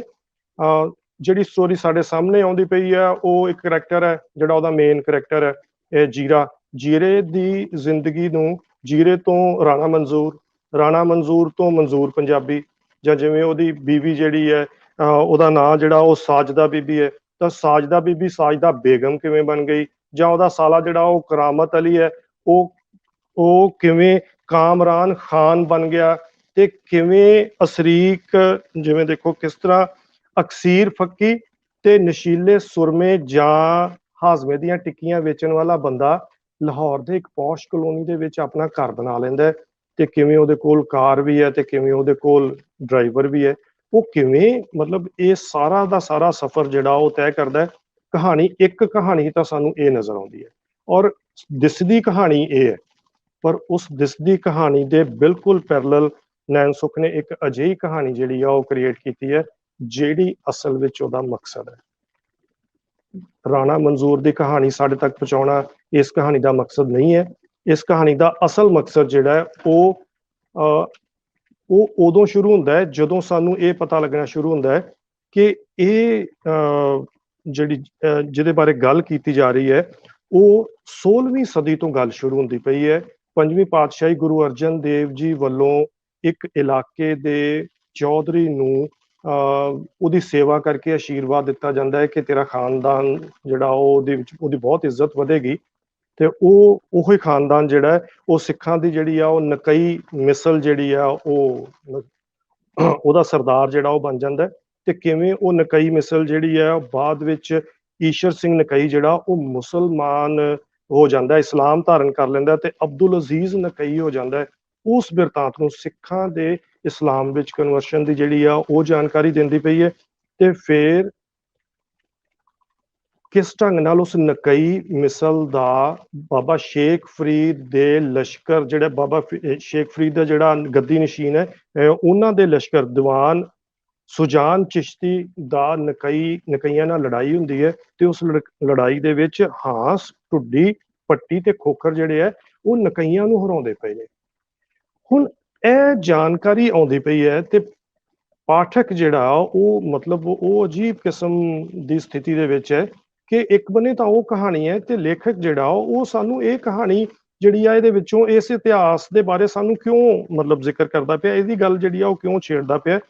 ਤੇ ਉਹ ਕਲੈਰਿਟੀ ਜਿਉਂ-ਜਿਉਂ ਕਹਾਣੀ ਅਗਾਂਹ ਚੱਲਦੀ ਹੈ ਉਦੋਂ ਹੁੰਦੀ ਹੈ ਜਦੋਂ ਜਿਹੜਾ ਰਾਣਾ ਮੰਜ਼ੂਰ ਹੈ ਉਹ ਸਾਰੇ ਦਾ ਸਾਰਾ ਇਹ ਇਤਿਹਾਸ ਜਿਹੜਾ ਹੈ ਉਹਨੂੰ ਤਸਵੀਰਾਂ ਦੇ ਜ਼ਰੀਏ ਇਕੱਠਿਆਂ ਕਰਕੇ ਜਿਨਨੇ ਉਹਨੂੰ ਉਹ ਜ਼ਿੰਮੇਵਾਰੀ ਦਿੱਤੀ ਹੈ ਉਸ ਮੇਜਰ ਦੇ ਕੋਲ ਜਾਂਦਾ ਹੈ ਤੇ ਉਹਨੂੰ ਦੱਸਦਾ ਹੈ ਕਿ ਦੇਖੋ ਮੈਂ ਉਹ ਲੁਕਿਆ ਹੋਇਆ ਇਤਿਹਾਸ, ਉਹ ਗਵਾਚਿਆ ਹੋਇਆ ਇਤਿਹਾਸ ਕਿਵੇਂ ਲੈ ਕੇ ਆਇਆ। ਤਾਂ ਉਹ ਉਹਦੇ ਕੈਮਰੇ ਨੂੰ ਚੁੱਕ ਕੇ ਜ਼ਮੀਨ ਤੇ ਮਾਰਦਾ ਹੈ, ਭੰਨ ਦਿੰਦਾ ਹੈ ਔਰ ਉਹਦੇ ਨਾਲ ਗੁੱਸੇ ਨਾਲ ਪੇਸ਼ ਆਉਂਦਾ ਹੈ। ਇਹ ਹੈ ਨੈਣ ਸੁੱਖ ਦੀ ਕਲਾ। ਕਿਵੇਂ ਇਹ ਕਲਾ ਸਿਖਰ ਤੇ ਜਾਂਦੀ ਹੈ ਕਿ ਉਹ ਮੇਜਰ ਆਪਣੇ ਕਮਰੇ 'ਚ ਜਾਂਦਾ ਹੈ ਤੇ ਇੱਕ ਨਵਾਂ ਕੈਮਰਾ ਲੈ ਕੇ ਆਉਂਦਾ ਹੈ ਔਰ ਰਾਣਾ ਮੰਜ਼ੂਰ ਨੂੰ ਫੜਾਉਂਦਾ ਹੈ ਕਿ ਸਾਨੂੰ ਉਹ ਕੁਝ ਕਲਿੱਕ ਕਰਕੇ ਦੇ, ਉਹ ਤਸਵੀਰਾਂ ਜਿਹੜੀਆਂ ਵਾ ਉਹ ਕਲਿੱਕ ਕਰਕੇ ਦੇ ਜਿਹੜੀਆਂ ਬਾਬਾ ਸ਼ੇਖ ਫਰੀਦ ਤੇ ਗੁਰੂ ਨਾਨਕ ਨੂੰ ਮਿਲਾਉਂਦਿਆਂ ਹੋਏ ਦੀਆਂ ਹੋਣ, ਨਾ ਕਿ ਉਹਨਾਂ ਨੂੰ ਅਲੱਗ ਕਰਦਿਆਂ ਦੀਆਂ ਹੋਣ। ਸਾਨੂੰ ਸਾਂਝ ਦੀ ਜਿਹੜੀ ਆ ਉਹ ਚੀਜ਼ ਚਾਹੀਦੀ ਹੈ ਕਿਉਂਕਿ ਇਸ ਵੇਲੇ ਰਾਜਨੀਤਿਕ ਏਜੰਡਾ ਜਿਹੜਾ ਹੈ ਉਹ ਸਿੱਖ ਹੈਰੀਟੇਜ ਨੂੰ ਪ੍ਰਮੋਟ ਕਰਨ ਦੇ ਨਾਲ ਜੁੜਿਆ ਹੋਇਆ ਹੈ। ਸਿੱਖਾਂ ਦੇ ਇਤਿਹਾਸਿਕ ਸਥਾਨਾਂ ਦੀ ਗੱਲ ਕਰਦਿਆਂ ਹੋਇਆਂ ਸਿੱਖਾਂ ਨੂੰ ਪ੍ਰਮੋਟ ਕਰਨ ਨਾਲ ਜੁੜਿਆ ਹੋਇਆ ਹੈ ਤੇ ਇਹ ਸਾਰੀ ਪ੍ਰਮੋਸ਼ਨ ਪਿੱਛੇ ਕਿਹੜੇ ਰਾਜਨੀਤਿਕ ਮੁਫਾਦ ਜਿਹੜੇ ਆ ਉਹ ਪਏ ਹੋਏ ਆ, ਉਹਨਾਂ ਦੇ ਬਾਰੇ ਸਾਨੂੰ ਥੋੜਾ ਥੋੜਾ ਪਤਾ ਲੱਗਣਾ ਸ਼ੁਰੂ ਹੁੰਦਾ ਹੈ। ਤਾਂ ਪਹਿਲੀ ਵਾਰ ਮਤਲਬ ਕਹਾਣੀ ਜਿਹੜੀ ਆ ਉਹ ਬਹੁਤ ਵੱਡੇ ਸੱਚ ਨੂੰ ਜਿਹੜੀ ਆ ਉਹ ਸਾਹਮਣੇ ਲੈ ਕੇ ਆਉਂਦੀ ਹੈ ਕਿ ਕਿਵੇਂ ਜਨਰਲ ਜ਼ਿਆਉਲ ਹੱਕ ਦੇ ਸਮੇਂ ਦੇ ਵਿੱਚ ਕਿਸ ਢੰਗ ਦੇ ਨਾਲ ਜਿਹੜੇ ਇਧਰਲੇ ਪੰਜਾਬ ਵਿਚਲੀ ਖਾਲਿਸਤਾਨੀ ਮੂਵਮੈਂਟ ਹੈ ਉਹਨੂੰ ਸਪੋਰਟ ਕਰਨ ਦੇ ਵਾਸਤੇ ਰੇਡੀਓ ਦੇ ਉੱਤੇ ਜਿਹੜਾ ਵਾ ਉਹ ਰਾਜ ਕਰੇਗਾ ਖਾਲਸਾ ਮਤਲਬ ਨਾਟਕ ਜਿਹੜਾ ਉਹ ਚੱਲਦਾ ਪਿਆ, ਜਿਹਨੂੰ ਸ਼ਾਇਦ ਜਮੀਲ ਜਲੰਧਰੀ ਜਿਹੜਾ ਉਹ ਚਲਾਉਂਦਾ। ਇਹ ਰੈਫਰੈਂਸ ਜਦੋਂ ਆਉਂਦੇ ਨੇ ਤਾਂ ਸਾਨੂੰ ਸਮਝ ਆਉਣਾ ਸ਼ੁਰੂ ਹੁੰਦਾ ਹੈ ਕਿ ਜਿਹੜਾ ਸੱਚ ਸਾਹਮਣੇ ਦਿਖਾਇਆ ਜਾ ਰਿਹਾ ਹੈ ਇਹ ਉਹ ਐਕਚੁਅਲੀ ਕੀ ਹੈ। ਗੱਲ ਸਿੱਖ ਹੈਰੀਟੇਜ ਦੀ ਕੀਤੀ ਜਾ ਰਹੀ ਹੈ ਤੇ ਇੱਥੋਂ ਗੱਲ ਚੱਲਦੀ ਹੋਈ ਸਿੱਖ ਹੈਰੀਟੇਜ ਦੀ ਉਸ ਜਨਰਲ ਜ਼ਿਆਉਲ ਹੱਕ ਦੇ ਸਮੇਂ ਤੋਂ ਕਹਾਣੀ ਜਿਹੜੀ ਆ ਉਹ 2020 ਦੇ ਵਿੱਚ ਚਲੇ ਜਾਂਦੀ ਹੈ ਜਦੋਂ ਅਸੀਂ ਕਰਤਾਰਪੁਰ ਲਾਂਘੇ ਦਾ ਜ਼ਿਕਰ ਆ ਜਾਂਦਾ ਹੈ ਤੇ ਕਰਤਾਰਪੁਰ ਲਾਂਘੇ ਦੀ ਜਿਹੜੀ ਸਿਆਸਤ ਹੈ ਉਹ ਹੋਣੀ ਸ਼ੁਰੂ ਹੋ ਜਾਂਦੀ ਹੈ ਤੇ ਕਿਸ ਢੰਗ ਦੇ ਨਾਲ 18 ਅਪ੍ਰੈਲ 2020 ਨੂੰ ਹਨੇਰੀ ਦੇ ਵਿੱਚ ਜਿਹੜੇ ਆ ਉਸ ਕਰਤਾਰਪੁਰ ਲਾਂਘੇ ਦੀ ਉਸ ਗੁਰਦੁਆਰੇ ਦੇ ਗੁੰਬਦ ਡਿੱਗਦੇ ਹੈ ਤੇ ਫਿਰ ਕੁਝ ਘੰਟਿਆਂ ਵਿੱਚ ਹੀ ਜਿਹੜੇ ਆ ਉਹ ਦੁਬਾਰਾ ਉਸੇ ਜਗ੍ਹਾ ਕਾਇਮ ਹੋ ਜਾਂਦੇ ਆ ਪਲਾਸਟਰ ਆਫ ਪੈਰਿਸ ਦੇ ਨਾਲ ਤੇ ਸਾਰਾ ਕੁਝ ਜਿਹੜਾ ਉਹ ਬਿਲਕੁਲ ਠੀਕ ਹੋ ਜਾਂਦਾ ਹੈ। ਹੁਣ ਜਦੋਂ ਸਾਨੂੰ ਇਹ ਸਾਰੇ ਦਾ ਸਾਰਾ ਬਿਰਤਾਂਤ ਜਿਹੜਾ ਵਾ ਉਹ ਸਾਹਮਣੇ ਆਉਂਦਾ ਹੈ ਤੇ ਸਾਨੂੰ ਇੰਝ ਲੱਗਦਾ ਹੈ ਕਿ ਇਹ ਕਹਾਣੀ ਇੰਪੋਰਟੈਂਟ ਨਹੀਂ ਹੈ, ਕਹਾਣੀ ਦਾ ਮਕਸਦ ਇੰਪੋਰਟੈਂਟ ਹੈ ਕਿ ਲੇਖਕ ਨੇ ਇਹ ਕਹਾਣੀ ਸਿਰਜੀ ਕਿਉਂ ਹੈ। ਉਹ ਕਹਾਣੀ ਨਾਲੋਂ ਕਿਤੇ ਜ਼ਿਆਦਾ ਮਹੱਤਵਪੂਰਨ ਜਿਹੜੀ ਆ ਉਹ ਗੱਲ ਹੋ ਗਈ ਕਿ ਲੇਖਕ ਜਿਹੜਾ ਹੈ ਉਹ ਅਤੀਤ ਤੇ ਵਰਤਮਾਨ ਨੂੰ ਸਿਰਫ ਫਰੋਲਦਾ ਹੀ ਨਹੀਂ ਪਿਆ, ਉਹ ਉਹਨੂੰ ਸੰਭਾਲਦਾ ਪਿਆ, ਉਹ ਉਹਨੂੰ ਸਮਝਾਉਣ ਦੀ ਜਿਹੜੀ ਆ ਉਹ ਕੋਸ਼ਿਸ਼ ਕਰਦਾ ਪਿਆ। ਇਸ ਪੱਖ ਤੋਂ ਮੈਨੂੰ ਇਹ ਕਹਾਣੀ ਜਿਹੜੀ ਆ ਉਹ ਬਹੁਤ ਇੰਪੋਰਟੈਂਟ ਲੱਗਦੀ ਹੈ। ਬਹੁਤ ਸਾਰੀਆਂ ਕਹਾਣੀਆਂ ਜਿਹੜੀਆਂ ਇਸ ਕਿਤਾਬ ਵਿਚਲੀਆਂ ਨੇ ਉਹਨਾਂ ਦੇ ਵਿੱਚੋਂ ਮੈਨੂੰ ਜਿਹੜੀ ਇੱਕ ਸੁਰ ਜਿਹੜੀ ਆ ਉਹ ਸਾਂਝੀ ਸੁਰ ਜਿਹੜੀ ਆ ਉਹ ਇਸ ਗੱਲ ਦੀ ਨਜ਼ਰ ਆਉਂਦੀ ਹੈ ਕਿ ਨੈਣ ਸੁੱਖ ਦਾ ਧਿਆਨ ਇਹ ਉਹਨਾਂ ਲੋਕਾਂ ਵੱਲ ਹੈ, ਖਾਸ ਤੌਰ ਤੇ ਉਹਨਾਂ ਲੋਕਾਂ ਵੱਲ ਹੈ ਜਿਹੜੇ ਨਿਮਾਣੇ ਨੇ, ਨਿਤਾਣੇ ਨੇ, ਹੀਣੇ ਨੇ, ਦੁਰਕਾਰੇ ਹੋਏ ਨੇ, ਜਿਹੜੇ ਇਹ ਸਾਰੇ ਦਾ ਸਾਰਾ ਕਸ਼ਟ, ਇਹ ਸਾਰਾ ਦੁੱਖ ਜਿਹੜਾ ਉਹ ਉਹਨਾਂ ਉੱਚੀਆਂ ਜ਼ਾਤਾਂ ਵਾਲੇ ਜੱਟਾਂ ਤੋਂ, ਜ਼ਮੀਂਦਾਰਾਂ ਤੋਂ ਜਾਂ ਉੱਚੇ ਸ਼ਮਲੇ ਵਾਲਿਆਂ ਤੋਂ ਮਤਲਬ ਚੱਲਦੇ ਪਏ ਨੇ। ਤਾਂ ਇਹ ਕਹਾਣੀਆਂ ਜਿਹੜੀਆਂ ਉਹ ਉੱਚੇ ਸ਼ਮਲੇ ਵਾਲੇ ਜਿਹੜੇ ਨੇ ਉਹਨਾਂ ਦੇ ਅਸਲ ਕਾਲੇ ਕਿਰਦਾਰ ਦੀ ਜਾਣਕਾਰੀ ਵੀ ਦਿੰਦੀਆਂ ਨੇ ਤੇ ਸਾਨੂੰ ਇਹ ਵੀ ਪਤਾ ਲੱਗਦਾ ਹੈ ਕਿ ਕਿਵੇਂ ਪਾਕਿਸਤਾਨੀ ਸਮਾਜ ਦੇ ਵਿੱਚ, ਕਿਵੇਂ ਉੱਥੇ ਰਹਿੰਦੇ ਸਿਸਟਮ ਦੇ ਵਿੱਚ ਜਾਗੀਰਦਾਰੀ ਸਿਸਟਮ, ਉੱਥੋਂ ਦੇ ਚੌਧਰੀ ਅਜੇ ਵੀ ਜਿਹੜੇ ਆ ਉਹ ਕਿਸ ਢੰਗ ਦੇ ਨਾਲ ਪਿੰਡਾਂ ਦੇ ਵਿਚਲੇ ਕਮੀਆਂ ਨੂੰ, ਸੇਪੀਆਂ ਨੂੰ, ਜਾਂ ਉਹਨਾਂ ਨੂੰ ਜਿਹੜੇ ਉਹਨਾਂ ਨਾਲ ਜੁੜੇ ਪਰਿਵਾਰ ਦੀਆਂ ਔਰਤਾਂ ਨੇ ਉਹਨਾਂ ਪ੍ਰਤੀ ਉਹਨਾਂ ਦੀ ਐਕਸਪਲੋਇਟੇਸ਼ਨ ਜਿਹੜੀ ਆ ਉਹ ਕਿਸ ਕਿਸਮ ਦੀ ਹੈ। ਚਾਹੇ ਤੁਸੀਂ ਕੁਰਲਾਟ ਕਹਾਣੀ ਵਿਚਲਾ ਉਹ ਰੈਫਰੈਂਸ ਦੇਖ ਲਓ, ਜਿਹਦੇ ਵਿੱਚ ਬੁੱਢੇ ਹੱਥਾਂ ਦਾ ਜ਼ਿਕਰ ਆਉਂਦਾ ਹੈ ਕਿ ਹੁਣ ਉਸ ਚੌਧਰੀ ਨੂੰ ਬੁੱਢੇ ਹੱਥਾਂ ਦੀ ਜਿਹੜੀ ਆ ਉਹ ਲੋੜ ਨਹੀਂ ਹੈ ਤੇ ਉਹ ਜਵਾਨ ਹੱਥਾਂ ਦੀ ਡਿਮਾਂਡ ਕਰ ਰਿਹਾ, ਤੇ ਉਸੇ ਘਰ ਦੀ ਜਿਹੜੀ ਮਤਲਬ ਲੜਕੀ ਹੈ, ਮਾਂ ਦੀ ਜਗ੍ਹਾ ਦੇ ਉੱਤੇ ਉਹਦੀ ਜਿਹੜੀ ਭੈਣ ਹੈ ਕਰੈਕਟਰ ਦੀ, ਉਹਨੂੰ ਜਿਹੜਾ ਉਹ ਚੌਧਰੀ ਦੇ ਕੋਲ ਭੇਜਣ ਦੀ ਮਜਬੂਰੀ ਜਿਹੜੀ ਆ ਉਹ ਸਾਹਮਣੇ ਆਉਂਦੀ ਹੈ। ਜਾਂ ਤੁਸੀਂ ਕੋਇਟਾ ਕਰਾਚੀ ਕਹਾਣੀ ਜਿਹੜੀ ਆ ਉਹ ਦੇਖ ਲਓ, ਤਾਂ ਉਸ ਕਹਾਣੀ ਦੇ ਵਿੱਚ ਗੀਟੀ ਤੇ ਸੀਟੀ ਦੋ ਮਤਲਬ ਪਾਤਰ ਨੇ, ਮਾਰਗਰੇਟ ਤੇ ਕੀਜੋ ਮਤਲਬ ਕਰੈਕਟਰ ਉਹਨਾਂ ਦੇ ਦੂਜੇ ਨਾਂ ਨੇ। ਤੇ ਸੀਟੀ ਨਾਲ ਜੋ ਵਰਤਾਰਾ ਵਾਪਰਦਾ, ਪਿੰਡ ਦੇ ਚੌਧਰੀਆਂ ਦਾ ਮੁੰਡਾ ਜਿਹੜਾ ਸਕੂਲ ਦੇ ਵਿੱਚ ਹੈ, ਕਿਸ ਢੰਗ ਦੇ ਨਾਲ ਉਹਨੂੰ ਐਕਸਪਲੋਇਟ ਕਰਦਾ ਹੈ ਤੇ ਉਹ ਮਤਲਬ ਮੂੰਹ ਵਿਖਾਉਣ ਜੋਗੀ ਨਹੀਂ ਰਹਿੰਦੀ। ਇਹ ਸਾਰੇ ਦਾ ਸਾਰਾ ਦੁਖਾਂਤ ਜਿਹੜਾ ਹੈ ਉਹ ਮੈਨੂੰ ਮਤਲਬ ਨੈਣ ਸੁੱਖ ਦੀਆਂ ਕਹਾਣੀਆਂ ਦੇ ਵਿੱਚ ਬਾਰ-ਬਾਰ ਵੱਖ-ਵੱਖ ਕਹਾਣੀਆਂ ਦੇ ਵਿੱਚ ਇਹੋ ਜਿਹੇ ਰੈਫਰੈਂਸ ਜਿਹੜੇ ਆ ਉਹ ਬਹੁਤ ਨਜ਼ਰ ਆਉਂਦੇ ਆ। ਇਹੋ ਜਿਹੇ ਰੈਫਰੈਂਸਿਸ ਵਿੱਚੋਂ ਮੈਂ ਜਿਹੜੀ ਕਹਾਣੀ ਚੁਣੀ ਹੈ ਤੁਹਾਡੇ ਨਾਲ ਗੱਲ ਕਰਨ ਵਾਸਤੇ, ਉਹ ਚੇਅਰਮੈਨ ਤੇ ਰੇਲ ਗੱਡੀ ਹੈ। ਚੇਅਰਮੈਨ ਤੇ ਰੇਲ ਗੱਡੀ 'ਚ ਭਾਵੇਂ ਇਹੋ ਜਿਹਾ ਸਿੱਧੇ ਤੌਰ ਤੇ ਕੋਈ ਵਰਤਾਰਾ ਨਹੀਂ ਹੈ, ਪਰ ਚੇਅਰਮੈਨ ਤੇ ਰੇਲ ਗੱਡੀ ਜਿਹੜੀ ਆ ਉਹ ਨਿਮਾਣੇ ਨਿਤਾਣਿਆਂ ਦੇ ਨਾਲ ਹੋਏ ਧੱਕੇ, ਤੇ ਕਿਵੇਂ ਉਹਨਾਂ ਨੂੰ ਉਹਨਾਂ ਦੀ ਉਸ ਧਰਤੀ ਤੋਂ ਜਿੱਥੋਂ ਦੇ ਉਹ ਮਾਲਕ ਸਨ ਉੱਥੋਂ ਬੇਦਖਲ ਕਰਨ ਤੇ ਉੱਥੋਂ ਕੱਢ ਦੇਣ ਦੀ ਜਿਹੜੀ ਆ ਉਹ ਕਹਾਣੀ ਹੈ। ਇਸ ਕਰਕੇ ਮੈਂ ਉਸ ਕਹਾਣੀ ਨੂੰ ਜਿਹੜਾ ਉਹ ਤੁਹਾਡੇ ਨਾਲ ਸਾਂਝਾ ਕਰਨ ਦੇ ਲਈ ਚੁਣਿਆ। ਰੇਲ ਚੇਅਰਮੈਨ ਤੇ ਰੇਲ ਗੱਡੀ ਜਿਹੜੀ ਆ ਉਹਦੀ ਬਿਆਨ ਦੀ ਜੁਗਤ ਜਿਹੜੀ ਆ ਬਿਲਕੁਲ ਡਿਫਰੈਂਟ ਹੈ। ਇਹ ਕਹਾਣੀ ਜਿਹੜੀ ਆ ਉਹ ਸਸਪੈਂਸ ਦੀ ਜੁਗਤ ਦੇ ਨਾਲ ਜਿਹੜੀ ਆ ਉਹ ਕ੍ਰੀਏਟ ਕੀਤੀ ਗਈ ਹੈ।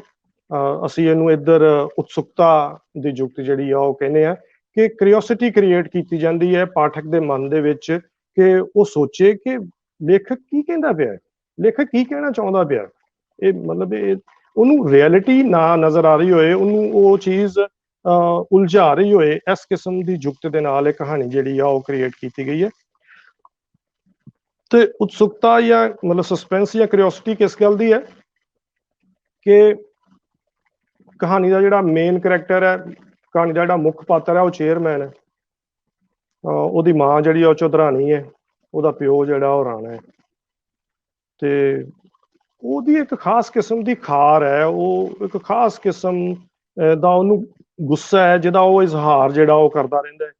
ਤੇ ਉਹ ਇਜ਼ਹਾਰ ਜਿਹੜਾ ਹੈ ਉਹ ਜਿਹੜੀ ਉੱਥੇ ਰੇਲ ਗੱਡੀ ਜਿਹੜੀ ਆ ਉਹ ਚੱਲ ਰਹੀ ਹੈ ਉਹ ਉਹਦੇ ਨਾਲ ਹੈ। ਮਤਲਬ ਇੱਕ ਬੰਨੇ ਤਾਂ ਰੇਲ ਗੱਡੀ ਜਿਹੜੀ ਆ ਉਹ ਤਰੱਕੀ ਦਾ ਸਿੰਬਲ ਹੈ, ਇਲਾਕੇ ਦੀ ਖੁਸ਼ਹਾਲੀ ਦਾ ਸਿੰਬਲ ਹੈ, ਲੋਕਾਂ ਦੇ ਸੌਖ ਦਾ ਸਿੰਬਲ ਹੈ ਕਿ ਲੋਕ ਹੁਣ ਸੌਖ ਹੋ ਜਾਏਗੀ ਉਹਨਾਂ ਨੂੰ ਸ਼ਹਿਰਾਂ ਨੂੰ ਮੂਵ ਕਰਨ ਲਈ। ਇੱਕ ਬੰਨੇ ਤਾਂ ਚੰਗਿਆਈ ਹੈ, ਤੇ ਦੂਜੇ ਬੰਨੇ ਇਹ ਚੇਅਰਮੈਨ ਜਿਹੜਾ ਉਹ ਮਤਲਬ ਇਸ ਚੀਜ਼ ਨੂੰ ਕਿਉਂ ਮਤਲਬ ਇਹਦੇ ਪ੍ਰਤੀ ਕਿਉਂ ਖਾਰ ਰੱਖਦਾ ਪਿਆ। ਇਹ ਸਸਪੈਂਸ ਤਾਂ ਕਹਾਣੀ ਦੇ ਵਿੱਚ ਬਹੁਤਾ ਦੇਰ ਤੱਕ ਨਹੀਂ ਚੱਲਦਾ, ਤੇ ਸਾਨੂੰ ਇਹ ਚੀਜ਼ ਦਾ ਮਤਲਬ ਸਸਪੈਂਸ ਲੇਖਕ ਤੋੜ ਦਿੰਦਾ ਹੈ ਕਿ ਜਿਹੜੇ ਚੇਅਰਮੈਨ ਦੀ ਉਹ ਗੱਲ ਕਰਦਾ ਪਿਆ, ਅਸਲ 'ਚ ਉਹ ਚੇਅਰਮੈਨ ਜਿਹੜਾ ਉਹ ਕੁੱਤੇ ਦਾ ਨਾਂ ਹੈ। ਇਹ ਸਾਂਸੀਆਂ ਦਾ ਉਹ ਕੁੱਤਾ ਹੈ ਜਿਹਨੂੰ ਚੇਅਰਮੈਨ ਨਾਂ ਹੈ, ਕਿਉਂਕਿ ਸਾਂਸੀ ਜਿਹੜੇ ਨੇ ਉਹ ਆਪਣੇ ਮਤਲਬ ਜਿਹੜੇ ਕੁੱਤਿਆਂ ਦੇ ਨਾਂ ਜਿਹੜੇ ਨੇ ਉਹ ਵੱਡੇ ਮਤਲਬ ਕਰੈਕਟਰਸ ਜਿਹੜੇ ਵੱਡੇ ਲੋਕ ਨੇ ਉਹਨਾਂ ਦੇ ਨਾਵਾਂ ਦੇ ਉੱਤੇ ਜਿਹੜਾ ਵਾ ਉਹ ਰੱਖਦੇ ਪਏ ਆ। ਤਾਂ ਗੱਲ ਇੱਥੇ ਮੁੱਕਦੀ ਨਹੀਂ ਹੈ, ਪਾਠਕ ਫੇਰ ਇਹ ਗੱਲ ਸੋਚਣ ਲਈ ਮਜਬੂਰ ਹੈ ਕਿ ਲੇਖਕ ਜਿਹੜਾ ਉਹ ਮਤਲਬ ਕੁੱਤੇ ਦੀ ਕਹਾਣੀ ਸਾਨੂੰ ਸੁਣਾਉਂਦਾ ਪਿਆ। ਉਹ ਮਤਲਬ ਉਹ ਚੇਅਰਮੈਨ ਚੌਧਰਾਣੀ ਤੇ ਰਾਣੇ ਦੀ ਗੱਲ, ਕੁੱਤਿਆਂ ਦੀ ਗੱਲ ਕਰਕੇ ਸਾਨੂੰ ਕੀ ਦੱਸਣਾ ਕੀ ਚਾਹੁੰਦਾ। ਇਹ ਕਹਾਣੀ ਹੁਣ ਇੱਥੇ ਤੱਕ ਪਹੁੰਚ ਕੇ ਫਿਰ ਅਗਾਂਹ ਦੋ ਪੈਰਲਲ ਸਟੋਰੀਜ਼ ਦੇ ਵਿੱਚ ਜਿਹੜੀ ਆ ਉਹ ਮਤਲਬ ਬਣ ਜਾਂਦੀ ਹੈ। ਦੋ ਪੈਰਲਲ ਸਟੋਰੀਜ਼ ਚੱਲਦੀਆਂ ਨੇ, ਇੱਕ ਬੰਨੇ ਉਹ ਕੁੱਤਾ ਹੈ, ਉਹਦੀ ਖਾਰ ਹੈ, ਤੇ ਦੂਜੇ ਬੰਨੇ ਲੇਖਕ ਹੁਣ ਇਹ ਸਮਝਾਉਣ ਦੇ ਸਫ਼ਰ ਦੇ ਉੱਤੇ ਤੁਰਦਾ ਹੈ ਕਿ ਕਿਉਂ ਇਹ ਸਾਰਾ ਵਰਤਾਰਾ ਵਾਪਰ ਰਿਹਾ। ਉਹ ਜਿਹੜਾ ਕੁੱਤਾ ਹੈ ਉਹ ਕਿਉਂ ਉਸ ਰੇਲ ਗੱਡੀ ਪ੍ਰਤੀ ਇੱਕ ਖਾਸ ਕਿਸਮ ਦੀ ਜਿਹੜੀ ਆ ਉਹ ਖਾਰ ਰੱਖਦਾ ਹੈ, ਗੁੱਸਾ ਰੱਖਦਾ ਹੈ, ਉਹਦੀ ਪੇਸ਼ਕਾਰੀ ਲਈ। ਹੁਣ ਫੇਰ ਮੈਂ ਦੁਬਾਰਾ ਯਾਦ ਕਰਾ ਦਿਆਂ ਕਿ ਇੱਥੇ ਫੇਰ ਕਹਾਣੀ ਜਿਹੜੀ ਹੈ ਉਹ ਸੈਕੰਡਰੀ ਹੋ ਜਾਂਦੀ ਹੈ, ਤੇ ਕਹਾਣੀ ਨੂੰ ਸਿਰਜਣ ਦਾ ਮਕਸਦ ਜਿਹੜਾ ਉਹ ਪ੍ਰਾਇਮਰੀ ਬਣ ਜਾਂਦਾ ਹੈ।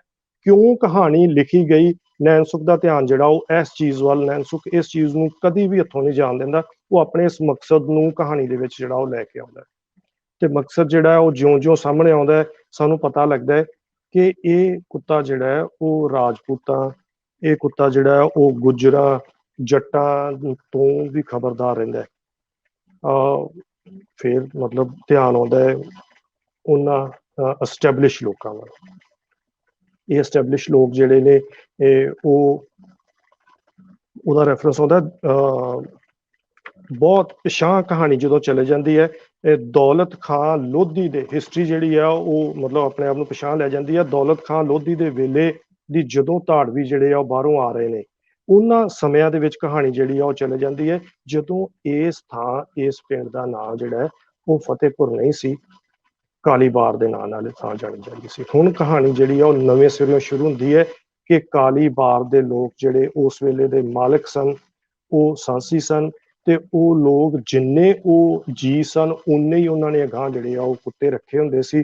ਤੇ ਕਿਵੇਂ ਉੱਥੋਂ ਲੰਘਣ ਵਾਲੇ ਲਸ਼ਕਰ ਜਿਹੜੇ ਨੇ, ਅਹਿਲਕਾਰ ਨੇ, ਜਾਂ ਜਿਹੜੇ ਸੌਦਾਗਰ ਨੇ ਜਿਹੜੇ ਆ ਉਹ ਉਹਨਾਂ ਤੋਂ ਤਰਿੰਦੇ ਸੀ, ਡਰਦੇ ਸੀ, ਤੇ ਕਿਵੇਂ ਉਹ ਲੋਕ ਜਿਹੜੇ ਆ ਉਹਨਾਂ ਲੋਕਾਂ ਨੂੰ ਠੱਗਦੇ, ਉਹਨਾਂ ਨੂੰ ਮਾਰ ਦਿੰਦੇ ਤੇ ਉਹਨਾਂ ਦੀਆਂ ਸਿਰੀਆਂ ਜਿਹੜੀਆਂ ਉਹ ਦਰਖਤਾਂ ਨਾਲ ਟੰਗ ਦਿੰਦੇ ਸੀ। ਇੰਨਾ ਖੌਫ ਜਿਹੜਾ ਬਾਹਰ ਦੇ ਲੋਕਾਂ ਦੇ ਉੱਤੇ ਸੀ ਇਹਨਾਂ ਲੋਕਾਂ ਦਾ। ਕਿਵੇਂ ਫਿਰ ਉਸ ਸਾਰੇ ਵਰਤਾਰੇ ਦੇ ਵਿੱਚ ਅਗਾਂਹ ਰਾਜਪੂਤਾਂ ਨੇ ਇੱਕ ਵਾਰ ਨਹੀਂ ਦੋ ਵਾਰ, ਪਹਿਲਾਂ ਦਾ ਵੀ ਜ਼ਿਕਰ ਆਉਂਦਾ ਹੈ, ਤੇ ਫਿਰ ਅਕਬਰ ਦੇ ਸਮੇਂ ਵਿੱਚ ਜਦੋਂ ਟੋਡਰਮਲ ਜਿਹੜਾ ਉਹ ਜ਼ਮੀਨ ਦੀ ਜਿਹੜੀ ਆ ਉਹ ਕਮਾਇਸ਼ ਕਰਦਾ ਪਿਆ, ਉਦੋਂ ਦਾ ਵੀ ਰੈਫਰੈਂਸ ਆਉਂਦਾ ਹੈ ਕਿ ਕਿਵੇਂ ਉਦੋਂ ਉਹਨੇ ਇਸ ਥਾਂ ਨੂੰ ਜਿਹੜਾ ਉਜਾੜਿਆ, ਤੇ ਰਾਏ ਫਤਿਹ ਚੰਦ ਰਾਜਪੂਤ ਜਿਹੜਾ ਉਹ ਇਸ ਥਾਂ ਤੋਂ ਸਾਂਸੀਆਂ ਨੂੰ ਭਜਾਉਂਦਾ ਹੈ, ਖਦੇੜਦਾ ਹੈ, ਕਤਲ ਕਰਦਾ ਹੈ, ਮਾਰਦਾ ਹੈ। ਇਹ ਥਾਂ ਉਜੜ ਜਾਂਦੀ ਹੈ ਤੇ ਫਤਿਹ ਜਿਹੜਾ ਅੱਜ ਦਾ ਫਤਿਹਪੁਰ ਹੈ, ਜਿਹੜੀ ਸਟੋਰੀ ਅਸੀਂ ਸੁਣਦੇ ਪਏ ਹਾਂ, ਉੱਥੇ ਉਹ ਕਾਬਜ਼ ਹੋ ਜਾਂਦਾ ਹੈ, ਤੇ ਉਸ ਜਗ੍ਹਾ ਦਾ ਨਾਂ ਜਿਹੜਾ ਉਹ ਕਾਲੀਬਾਰ ਦੀ ਜਗ੍ਹਾ ਤੇ ਫਤਿਹਪੁਰ ਜਿਹੜਾ ਉਹ ਬਣ ਜਾਂਦਾ ਹੈ। ਤੇ ਨਾਲ ਹੀ ਜਿਹੜਾ ਕਹਾਣੀਕਾਰ ਇਹ ਵੀ ਦੱਸ ਦਿੰਦਾ ਹੈ ਕਿ ਜਦੋਂ ਇਹ ਫਤਿਹ ਚੰਦ ਮਰ ਰਿਹਾ ਸੀ, ਅਖੀਰਲਾ ਦੌਰ ਸੀ, ਤੇ ਉਹ ਕੁੱਤੇ ਤੋਂ ਤਰਿੰਦਾ ਮਰਿਆ ਸੀ। ਉਹਨੂੰ ਹਰ ਵੇਲੇ ਇਹ ਖੌਫ ਰਹਿੰਦਾ ਸੀ ਕਿ ਕੁੱਤਾ ਕਿਸੇ ਨਾ ਕਿਸੇ ਵੇਲੇ ਉਹਨੂੰ ਮਾਰ ਦੇਗਾ, ਚਾਹੇ ਉਹਦੀ ਮੰਜੀ ਹੇਠੋਂ ਜਾਂ ਚਾਹੇ ਕਿਸੇ ਵੇਲੇ ਵੀ। ਹੁਣ ਕਹਾਣੀ ਉਹਨੇ ਪਹਿਲੀ ਵੀ ਸੁਣਾਤੀ ਤੇ ਕਹਾਣੀ ਉਹਨੇ ਦੂਜੀ ਵੀ ਸੁਣਾ ਦਿੱਤੀ, ਤੇ ਸਾਡੇ ਸਾਹਮਣੇ ਜਿਹੜੀਆਂ ਦੋ ਕਹਾਣੀਆਂ ਰੱਖ ਦਿੱਤੀਆਂ, ਪਰ ਕਹਾਣੀ ਇੱਥੇ ਰੁਕਦੀ ਨਹੀਂ ਹੈ।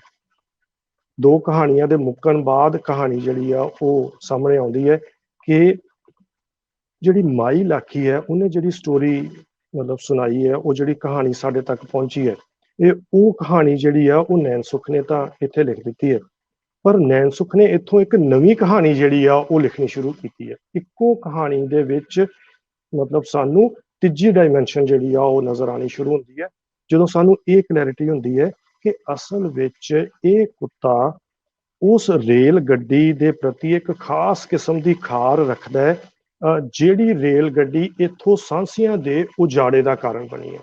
ਮਤਲਬ ਪਹਿਲਾਂ ਉਹ ਰਾਜਪੂਤ, ਉਹ ਗੁੱਜਰ, ਉਹ ਲੋਕ ਜਿਹੜੇ ਇੱਥੇ ਐਸਟੈਬਲਿਸ਼ ਹੋਏ ਆ, ਉਹਨਾਂ ਨੇ ਇਸ ਥਾਂ ਤੋਂ ਸਾਂਸੀਆਂ ਨੂੰ ਉਜਾੜਿਆ ਸੀ।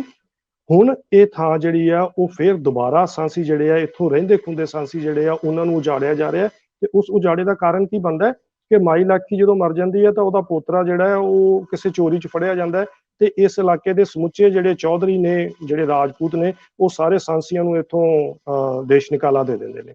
ਉਹਨਾਂ ਲਈ ਮਜਬੂਰੀ ਹੈ ਕਿ ਉਹਨਾਂ ਨੂੰ ਇੱਥੋਂ ਜਾਣਾ ਹੈ, ਪਰ ਮਜਬੂਰੀ ਦਾ ਮਸਲਾ ਹੈ ਕਿ ਉਹਨਾਂ ਕੋਲ ਪੈਸੇ ਨਹੀਂ ਹੈ, ਉਹ ਇੱਥੋਂ ਕਿਵੇਂ ਜਾਣ। ਤਾਂ ਮਤਲਬ ਸਬੱਬ ਬਣਦਾ ਹੈ ਕਿ ਰੇਲ ਜਿਹੜੀ ਆ ਉਹ ਚੱਲਦੀ ਹੈ, ਇਹ ਰੇਲ ਗੱਡੀ ਜਿਹੜੀ ਆ ਉਹ ਉੱਥੋਂ ਚੱਲਦੀ ਹੈ, ਤੇ ਰੇਲ ਗੱਡੀ ਜਿੱਦਣ ਚੱਲਣੀ ਹੈ ਪਹਿਲੇ ਦਿਨ ਸਾਰਿਆਂ ਦਾ ਸਫ਼ਰ ਮਾਫ ਹੈ, ਤੇ ਸਾਰੇ ਦੇ ਸਾਰੇ ਸਾਂਸੀ ਜਿਹੜੇ ਆ ਉਸ ਰੇਲ ਗੱਡੀ ਦੇ ਵਿੱਚ ਸਵਾਰ ਨੇ। ਹੁਣ ਇੱਥੋਂ ਦੇ ਲੋਕ, ਉਸ ਗੱਡੀ 'ਚ ਬੈਠੇ ਲੋਕ, ਇੱਥੋਂ ਦੀ ਜਿਹੜੀ ਬਾਕੀ ਰਿਆਇਆ ਹੈ, ਉਹ ਤਾਂ ਇਹਨਾਂ ਸਾਂਸੀਆਂ ਨੂੰ ਪਲੀਤ ਸਮਝਦੀ ਪਈ ਹੈ, ਜਿਹੜੇ ਇੱਥੋਂ ਦੇ ਅਸਲ ਮਾਲਕ ਸੀ ਉਹ ਇਹਨਾਂ ਨੂੰ ਹੀਣੇ ਸਮਝਦੀ ਪਈ ਹੈ, ਉਹ ਇਹਨਾਂ ਤੋਂ ਦੂਰ ਹੁੰਦੀ ਪਈ ਹੈ, ਉਹ ਮਤਲਬ ਇਹਨਾਂ ਲੋਕਾਂ ਨੂੰ ਲਾਗੇ ਨਹੀਂ ਲਿਆਉਂਦੀ ਪਈ। ਉਹਨੂੰ ਕੁੱਤੇ ਨੂੰ ਕਿਵੇਂ ਉਸ ਗੱਡੀ ਦੇ ਵਿੱਚ ਜਿਹੜਾ ਉਹ ਚੜਾਇਆ ਜਾ ਸਕਦਾ, ਤੇ ਉਹ ਕੁੱਤਾ ਜਿਹੜਾ ਉਹ ਬਾਹਰ ਰਹਿ ਜਾਂਦਾ। ਇਹ ਸਾਂਸੀ ਜਿਹੜੇ ਸਾਰੇ ਨੇ ਉਹ ਇੱਥੋਂ ਬਹੁਤ ਦੂਰ ਜਿਹੜੇ ਆ ਉਹ ਕਿਸੇ ਹੋਰ ਜਗ੍ਹਾ ਤੇ ਜਿਹੜੇ ਆ ਉਹ ਪਲਾਇਨ ਕਰ ਜਾਂਦੇ ਆ। ਕੁੱਤੇ ਦੀ ਖਾਰ ਹੁਣ ਸਾਨੂੰ ਸਮਝ ਆ ਜਾਂਦੀ ਹੈ ਕਿ ਕੁੱਤਾ ਖਾਰ ਕਿਉਂ ਖਾਂਦਾ ਪਿਆ, ਕਿਉਂਕਿ ਇੱਥੇ ਪਹਿਲਾਂ ਵੀ ਉਜਾੜੇ ਹੋਏ ਇੱਥੋਂ ਦੇ ਇਸ ਧਰਤੀ ਦੇ ਮਾਲਕਾਂ ਨੂੰ ਪਹਿਲਾਂ ਵੀ ਇੱਥੋਂ ਰਾਜਪੂਤਾਂ ਨੇ, ਧਾੜਵੀਆਂ ਨੇ ਜਿਹੜਾ ਵਾ ਉਹ ਖਦੇੜਿਆ, ਤੇ ਅੱਜ ਫੇਰ ਇੱਥੋਂ ਇਹਨਾਂ ਲੋਕਾਂ ਨੂੰ ਦੁਬਾਰਾ ਜਿਹੜਾ ਉਹ ਖਦੇੜਿਆ ਜਾ ਰਿਹਾ, ਇੱਥੋਂ ਕੱਢਿਆ ਜਾ ਰਿਹਾ। ਉਹ ਰੇਲ ਗੱਡੀ ਇਹਨਾਂ ਨੂੰ ਇੱਥੋਂ ਲਿਜਾਂਦੀ ਪਈ ਹੈ। ਕੁੱਤੇ ਦੀ ਖਾਰ ਵੀ ਸਾਨੂੰ ਸਮਝ ਆ ਜਾਂਦੀ ਹੈ। ਕਹਾਣੀ ਇੱਥੇ ਵੀ ਨਹੀਂ ਮੁੱਕਦੀ। ਨੈਣ ਸੁਖ ਦਾ ਕਮਾਲ ਪੈਰ ਦਰ ਪੈਰ ਜਿਹੜਾ ਉਹ ਗਾਂ ਚੱਲਦਾ ਪਿਆ, ਸਟੈਪ ਬਾਈ ਸਟੈਪ ਜਦੋਂ ਸਟੋਰੀ ਅੱਗੇ ਚੱਲਦੀ ਤੁਸੀਂ ਦੇਖਦੇ ਹੋ ਕਿ ਉਹ ਕਮਾਲ ਤੇ ਕਮਾਲ ਕਰੀ ਜਾ ਰਿਹਾ, ਕਹਾਣੀ ਨੂੰ ਰੋਕਦਾ ਨਹੀਂ ਪਿਆ, ਕਹਾਣੀ ਨੂੰ ਖਤਮ ਨਹੀਂ ਕਰਦਾ ਪਿਆ। ਹੁਣ ਕਿਉਂਕਿ ਇਹ ਜਿਹੜਾ ਰੇਲ ਲਾਈਨ ਹੈ ਇਹ 1961 ਚ ਬਣੀ ਸੀ, 1975 ਤੱਕ ਚੱਲੀ, ਬੰਦ ਹੋ ਗਈ, ਬਹੁਤ ਪੁਰਾਣਾ ਟਰੈਕ ਹੈ ਤੇ ਇਸ ਟਰੈਕ ਦੇ ਉੱਤੇ ਜਿਹੜੀ ਰੇਲ ਗੱਡੀ ਚੱਲਦੀ ਪਈ ਹੈ ਉਹਦੇ ਐਕਸੀਡੈਂਟ ਹੋਣ ਦਾ ਡਰ ਹੈ। ਇਸ ਕਰਕੇ ਉਹ ਟਰੈਕ ਜਿਹੜਾ ਉਹ ਚੇਂਜ ਹੋ ਰਿਹਾ। ਉਸ ਟਰੈਕ ਨੂੰ ਚੇਂਜ ਕਰਨ ਦੇ ਲਈ ਇੱਕ ਚਾਈਨੀਜ਼ ਕੰਪਨੀ ਜਿਹੜੀ ਆ ਉਹਨੂੰ ਮਤਲਬ ਠੇਕਾ ਦਿੱਤਾ ਜਾ ਰਿਹਾ। ਚੀਨੀ ਲੋਕ ਜਿਹੜੇ ਆ ਉਹ ਪਾਕਿਸਤਾਨ ਵਿੱਚ ਆ ਕੇ ਉਸ ਰੇਲ ਟਰੈਕ ਨੂੰ ਜਿਹੜਾ ਵਾ ਉਹ ਰਿਪੇਅਰ ਕਰ ਰਹੇ, ਉਹਨੂੰ ਠੀਕ ਕਰ ਰਹੇ, ਉਹਨੂੰ ਚੱਲਣਯੋਗ ਬਣਾਉਂਦੇ ਪਏ ਆ। ਤੇ ਉੱਥੋਂ ਦੇ ਲੋਕਾਂ ਨੂੰ ਇਹ ਕਿਹਾ ਗਿਆ ਵੀ ਇਹ ਜਿਹੜੇ ਚੀਨੀ ਲੋਕ ਆਏ ਨੇ ਇਹ ਤੁਹਾਡੇ ਭਾਈ ਨੇ। ਹੁਣ ਮੈਨੂੰ ਤਾਂ ਲੱਗਦਾ ਹੈ ਕਿ ਨੈਣ ਸੁਖ ਇੱਥੇ ਸ਼ਰਾਰਤ ਕਰਦਾ ਪਿਆ ਕਿ ਮਤਲਬ ਇੱਕੋ ਸਾਡੇ ਕੋਲ ਇੱਥੇ ਅਸੀਂ ਸੁਣਿਆ ਹੋਇਆ ਸੀ ਉਹ ਮਤਲਬ ਕਹਾਵਤ ਹਿੰਦੀ ਚੀਨੀ ਭਾਈ ਭਾਈ, ਤਾਂ ਉਹ ਭਾਈ ਸ਼ਬਦ ਜਿਹੜਾ ਉਹ ਇੱਥੇ ਮਤਲਬ ਵਰਤਿਆ ਨੈਣ ਸੁਖ ਨੇ ਵੀ, ਤਾਂ ਕਿ ਮਤਲਬ ਉੱਥੋਂ ਦੇ ਲੋਕ ਜਿਹੜੇ ਆ ਉਹ ਉਹਨਾਂ ਨੂੰ ਭਾਈ ਸਮਝਦੇ ਪਏ, ਭਰਾ ਸਮਝਦੇ ਪਏ ਆ, ਪਰ ਜਿਹੜਾ ਕੁੱਤਾ ਹੈ ਉਹ ਉਹਨਾਂ ਨੂੰ ਭਾਈ ਨਹੀਂ ਸਮਝਦਾ। ਕੁੱਤਾ ਉਹਨਾਂ ਚੀਨੀਆਂ ਨੂੰ ਵੀ ਅੱਗੋਂ ਭੌਂਕਦਾ ਪਿਆ ਤੇ ਉਹਦਾ ਕਾਰਨ ਜਿਹੜਾ ਉਹ ਬੜਾ ਸਪਸ਼ਟ ਹੈ। ਅਸਲ ਵਿੱਚ ਉਹ ਕੁੱਤਾ ਭੌਂਕਦਾ ਨਹੀਂ ਪਿਆ, ਅਸਲ ਵਿੱਚ ਉਹ ਆਪਣੇ ਇੱਥੋਂ ਦੇ ਲੋਕਾਂ ਨੂੰ, ਜਿਹੜੇ ਰਹਿ ਗਏ ਲੋਕ ਨੇ, ਜਿਹੜੇ ਰਾਜਪੂਤ ਨੇ, ਜਿਹੜੇ ਗੁੱਜਰ ਨੇ, ਜਿਹੜੇ ਜੱਟ ਨੇ, ਜਿਹੜੇ ਉੱਥੋਂ ਦੇ ਐਸਟੈਬਲਿਸ਼ ਲੋਕ ਨੇ, ਉਹਨਾਂ ਨੂੰ ਸੁਚੇਤ ਕਰਦਾ ਪਿਆ ਕਿ ਪਹਿਲਾਂ ਜਿਹੜੇ ਧਾੜਵੀ ਆਏ ਸੀ ਉਹ ਤਾਂ ਇਨਸਾਨਾਂ ਨੂੰ ਮਾਰਦੇ ਸੀ, ਇਹ ਜਿਹੜੇ ਧਾੜਵੀ ਆਏ ਨੇ, ਚੀਨੀਆਂ ਵਾਸਤੇ ਗੱਲ ਹੈ, ਇਹ ਜਿਹੜੇ ਧਾੜਵੀ ਆਏ ਨੇ ਇਹ ਤਾਂ ਕੁੱਤਿਆਂ ਨੂੰ ਵੀ ਖਾ ਜਾਂਦੇ ਨੇ, ਇਹਨਾਂ ਤੋਂ ਬਚਣ ਦੀ ਲੋੜ ਹੈ। ਇਹ ਹੈ ਕਹਾਣੀ। ਜਦੋਂ ਮੈਨੂੰ ਇੱਥੋਂ ਤੱਕ ਪਹੁੰਚਦੇ ਆ ਤੇ ਸਾਨੂੰ ਨੈਣ ਸੁਖ ਦੀ ਕਰਾਮਾਤ ਜਿਹੜੀ ਆ ਉਹ ਸਾਹਮਣੇ ਆਉਂਦੀ ਹੈ ਕਿ ਇਸ ਮਕਸਦ ਖਾਤਰ ਨੈਣ ਸੁਖ ਨੇ ਕਹਾਣੀ ਜਿਹੜੀ ਆ ਉਹ ਸਿਰਜੀ ਸੀ। ਇਹਨਾਂ ਗੱਲਾਂ ਕਰਕੇ ਮੈਂ ਬਹੁਤ ਸਾਰੇ ਮਤਲਬ ਅਜਿਹੇ ਅਲਫਾਜ਼ ਜਿਹੜੇ ਮਤਲਬ ਸੁਣਨ ਵਾਲੇ ਸੋਚਦੇ ਹੋਣਗੇ ਕਿ ਮੈਂ ਨੈਣ ਸੁਖ ਦੀ ਵਡਿਆਈ ਦੇ ਵਿੱਚ ਬਹੁਤ ਸਾਰੇ ਅਲਫਾਜ਼ ਜਿਹੜੇ ਉਹ ਵਰਦਾ, ਉਹ ਐਵੇਂ ਨਹੀਂ ਹੈ। ਨੈਣ ਸੁਖ ਡਿਜ਼ਰਵ ਕਰਦਾ ਹੈ ਇੰਨੀ ਸਾਰੀ ਇੱਜ਼ਤ ਲਈ ਕਿ ਉਹ ਸਾਰੇ ਇਤਿਹਾਸਕ ਵਰਤਾਰਿਆਂ ਨੂੰ ਇੰਨੇ ਵਧੀਆ ਢੰਗ ਦੇ ਨਾਲ ਗੁੰਦਦਾ ਪਿਆ ਕਹਾਣੀਆਂ ਦੇ ਵਿੱਚ ਕਿ ਤੁਸੀਂ ਇੱਕ ਬੰਨੇ ਉਹ ਸਾਰੇ ਇਤਿਹਾਸ ਤੋਂ ਜਾਣੂ ਹੋ ਰਹੇ ਹੋ ਤੇ ਦੂਜੇ ਬੰਨੇ ਜਿਹੜਾ ਉਹ ਤੁਹਾਨੂੰ ਮਜ਼ਾ ਆਉਂਦਾ ਪਿਆ, ਸਾਹਿਤ ਦਾ ਮਨੋਰਥ ਜਿਹੜਾ ਐਂਟਰਟੇਨਮੈਂਟ ਵਾਲਾ ਉਹ ਵੀ ਜਿਹੜਾ ਉਹ ਪੂਰਾ ਹੋ ਰਿਹਾ। ਇਹਦੇ ਤੋਂ ਇਲਾਵਾ ਇਸ ਕਿਤਾਬ ਦੇ ਵਿੱਚ ਜਿਹੜੀਆਂ ਉਹ ਬਹੁਤ ਸਾਰੀਆਂ ਅਜਿਹੀਆਂ ਕਹਾਣੀਆਂ ਨੇ ਜਿਨ੍ਹਾਂ ਦੇ ਵਿੱਚ ਇਸਲਾਮ, ਜਿਨ੍ਹਾਂ ਵਿੱਚ ਧਰਮ ਦਾ ਜ਼ਿਕਰ ਜਿਹੜਾ ਉਹ ਬਹੁਤ ਜ਼ਿਆਦਾ ਹੈ। ਮੈਂ ਕਹਾਂਗਾ ਕਿ ਉਹ ਕਹਾਣੀਆਂ ਦਾ ਆਧਾਰ ਹੀ ਜਿਹੜਾ ਉਹ ਧਰਮ ਹੈ, ਜੇ ਇੰਜ ਕਿਹਾ ਜਾਵੇ ਤਾਂ ਉਹ ਮਤਲਬ ਬਿਹਤਰ ਹੋਏਗਾ। ਇਹੋ ਜਿਹੀਆਂ ਕਹਾਣੀਆਂ ਨੇ ਲਾ ਇਲਾਹਾ, ਸੋਗ ਸਹਾਈ, ਕੁਰਲਾਟ, ਝੂਲੇ ਲਾਲ, ਸੁਰਖ ਸੁਹਾਗ ਸਮੇਂ। ਮੈਂ ਇਹਨਾਂ ਕਹਾਣੀਆਂ ਬਾਰੇ ਜ਼ਿਆਦਾ ਬਿਲਕੁਲ ਗੱਲ ਨਹੀਂ ਕਰ ਰਿਹਾ ਕਿਉਂਕਿ ਇਹਨਾਂ ਦੇ ਵਿਚਲੀ ਇਸਲਾਮਿਕ ਸ਼ਬਦਾਵਲੀ ਤੇ ਇਹ ਸਾਰੀਆਂ ਚੀਜ਼ਾਂ ਜਿਹੜੀਆਂ ਉਹ ਬੜੀਆਂ ਸੈਂਸਿਟਿਵ ਇਸ਼ੂਜ਼ ਦੇ ਨਾਲ ਜੁੜੀਆਂ ਹੋਈਆਂ ਨੇ, ਬਹੁਤ ਪਿਆਰੀਆਂ ਕਹਾਣੀਆਂ ਨੇ। ਪਰ ਮੈਨੂੰ ਲੱਗਦਾ ਹੈ ਕਿ ਨੈਣ ਸੁਖ ਦਾ ਇਹਨਾਂ ਕਹਾਣੀਆਂ ਨੂੰ ਸਿਰਜਣ ਪਿੱਛੇ ਜਿਹੜਾ ਮਕਸਦ ਕੰਮ ਕਰਦਾ ਪਿਆ ਉਹ ਸਾਨੂੰ ਇਹ ਕਨਵੇ ਕਰਨਾ ਚਾਹੁੰਦਾ ਹੈ ਕਿ ਧਰਮ ਦਾ ਜਿਹੜਾ ਅਸਲ ਮਕਸਦ ਹੈ ਇਹ ਉਹ ਧਾਰਮਿਕ ਰੀਤਾਂ ਨਹੀਂ ਹੈ, ਧਾਰਮਿਕ ਰਿਵਾਜ ਨਹੀਂ ਹੈ, ਉਹ ਰਸਮਾਂ ਨਹੀਂ ਹੈ, ਉਹ ਢੰਗ ਤਰੀਕੇ ਨਹੀਂ ਹੈ ਕਿ ਅਸੀਂ ਕਿਵੇਂ ਉਸ ਰੱਬ ਨੂੰ ਯਾਦ ਕਰਨਾ ਹੈ।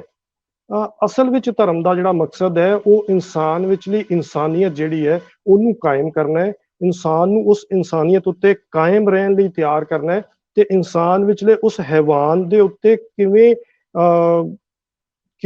ਜ਼ਬਤ ਲਾਉਣਾ ਹੈ ਕਿ ਉਹ ਇਨਸਾਨ ਨੂੰ ਹੈਵਾਨ ਨਾ ਬਣਨ ਦੇਵੇ। ਅਸਲ 'ਚ ਧਰਮ ਦਾ ਮਕਸਦ ਜਿਹੜਾ ਉਹ ਇਹ ਹੈ। ਇਹ ਕਹਾਣੀਆਂ ਮਤਲਬ ਸੋਗ ਸਹਾਈ ਕਹਾਣੀ ਜਿਹੜੀ ਹੈ ਉਹ ਤੁਹਾਨੂੰ ਰਵਾ ਦਿੰਦੀ ਹੈ ਕਿ ਇੱਕ ਛੋਟਾ ਜਿਹਾ ਬੱਚਾ ਜਿਹੜਾ ਸਵੇਰੇ ਜੰਮਿਆ ਦੁਪਹਿਰੇ ਮਰ ਗਿਆ ਤੇ ਉਹਨੂੰ ਮੁੱਲਾ ਜਿਹੜਾ ਹੈ ਉਹ ਇਸ ਕਰਕੇ ਜਿਹੜਾ ਵਾ ਉਹ ਮਤਲਬ ਉਹਨੂੰ ਕਫਨ ਤੇ ਦਫਨ ਦਾ ਜਿਹੜਾ ਵਾ ਜੋ ਉੱਥੋਂ ਦਾ ਪ੍ਰੋਸੀਜਰ ਹੈ ਉਹਦੇ ਲਈ ਉਹਨੂੰ ਨਹੀਂ ਪ੍ਰਵਾਨ ਕਰ ਰਿਹਾ, ਇਹ ਕਿਉਂਕਿ ਉਹਦੇ ਕੰਨ 'ਚ ਅਜ਼ਾਨ ਨਹੀਂ ਮਤਲਬ ਪਈ। ਤਾਂ ਮਤਲਬ ਸਾਨੂੰ ਲੱਗਦਾ ਹੈ ਕਿ ਇਹ ਜਿਹੜਾ ਮੁੱਲਾ ਹੈ ਇਹ ਕੌਣ ਹੁੰਦਾ ਹੈ, ਇਹ ਸਾਰਾ ਕੁਝ ਕਰਨ ਵਾਲਾ, ਤੇ ਫਿਰ ਕਿਵੇਂ ਉਹਦਾ ਪਿਓ ਤੇ ਦਾਦਾ ਜਿਹੜਾ ਉਹ ਕਿਸ ਢੰਗ ਦੇ ਨਾਲ ਆਪਣੀ ਪੁਰਾਣੀ ਰਵਾਇਤ ਜਿਹੜੀ ਆ ਉਹਨੂੰ ਪੂਰੀਆਂ ਕਰਦਿਆਂ ਹੋਇਆ ਉਸ ਬੱਚੇ ਦਾ ਕਫਨ ਦਫਨ ਕਰਦੇ ਹੈ। ਤੇ ਫਿਰ ਹਾਲਾਂਕਿ ਨੈਣ ਸੁਖ ਤਾਂ ਇਹ ਕੁਐਸਚਨ ਨਹੀਂ ਮਤਲਬ ਖੜਾ ਕਰਦਾ, ਤੇ ਫਿਰ ਮੇਰੇ ਮਨ ਦੇ ਵਿੱਚ ਇਹ ਕੁਐਸਚਨ ਆਉਂਦਾ ਹੈ ਕਿ ਫਿਰ ਇਨਸਾਨ ਨੂੰ ਇਹੋ ਜਿਹੇ ਧਰਮ ਦੀ ਕੀ ਜ਼ਰੂਰਤ ਹੈ ਜਿਹੜਾ ਇਸ मतलब इस छोटे जे बच्चे प्रति जिहदा कोई जुल्म नहीं, जिहदा कोई कसूर नहीं है, ਉਹਦੇ प्रति इस तरह ਦਾ ਨਜ਼ਰੀਆ ਜਾਂ ਇਹੋ ਜਿਹੀਆਂ ਚੀਜ਼ਾਂ ਰੱਖਦਾ ਹੈ। ਮੈਂ ਇਹਨਾਂ ਚੀਜ਼ਾਂ ਬਾਰੇ ਜ਼ਿਆਦਾ ਮਤਲਬ ਗੱਲ ਨਹੀਂ ਕਰਾਂਗਾ। ਜੇ ਇਹਦੇ ਤੋਂ ਅਗਾਂਹ ਦੇਖੀਏ ਤਾਂ ਇਸ ਕਿਤਾਬ ਵਿੱਚ ਇੱਕ ਹੋਰ ਬਹੁਤ ਇੰਪੋਰਟੈਂਟ ਆਸਪੈਕਟ ਹੈ। ਪਾਕਿਸਤਾਨ ਕਿਉਂਕਿ ਦੋ ਕੌਮੀ ਨਜ਼ਰੀਏ ਦੇ ਆਧਾਰ ਤੇ ਬਣਿਆ ਹੈ, ਤੇ ਦੋ ਕੌਮੀ ਨਜ਼ਰੀਏ ਦੇ ਆਧਾਰ ਤੇ ਆਪਣੀ ਕੌਮ ਨੂੰ ਵਡਿਆਉਣਾ ਤਾਂ ਨੈਚੁਰਲ ਹੈ, ਇਹ 'ਚ ਕੋਈ ਸ਼ੱਕ ਨਹੀਂ ਹੈ। ਪਰ ਉਹਦੇ ਪੈਰਲਲ ਜਿਨ੍ਹਾਂ ਨੂੰ ਅਸੀਂ ਛੱਡ ਕੇ ਆਏ ਆ ਜਾਂ ਜਿਨ੍ਹਾਂ ਦਾ ਅਸੀਂ ਵਿਰੋਧ ਕਰਦੇ ਪਏ ਆ, ਮੈਂ ਮਤਲਬ ਹਿੰਦੂਆਂ ਦੀ ਗੱਲ ਕਰਦਾ ਪਿਆ ਕਿ ਹਿੰਦੂਆਂ ਪ੍ਰਤੀ ਮਤਲਬ ਪਾਕਿਸਤਾਨੀ ਪੰਜਾਬੀ ਸਾਹਿਤ 'ਚ ਮੈਂ ਜਦੋਂ ਤੋਂ ਮਤਲਬ ਜੁੜਿਆ ਤੇ ਜਿਸ ਤਰ੍ਹਾਂ ਦੇ ਢੰਗ ਨਾਲ ਮਤਲਬ ਮੈਂ ਹਿੰਦੂਆਂ ਦੇ ਬਾਰੇ ਨਾਵਲਾਂ ਦੇ ਵਿੱਚ ਜਾਂ ਕਹਾਣੀਆਂ 'ਚ ਜਿਹੜੇ ਰੈਫਰੈਂਸ ਪੜ੍ਹੇ ਨੇ, ਇਹ ਉਹ ਮਤਲਬ ਉਹ ਨਕਾਰਾਤਮਕ ਤੇ ਨਾਰਾ ਮਤਲਬ ਮੈਨੂੰ ਉਹ ਨੈਗੇਟਿਵ ਅਪਰੋਚ ਵਾਲੇ ਨਕਾਰਾਤਮਕ ਲੱਗਦੇ ਨੇ।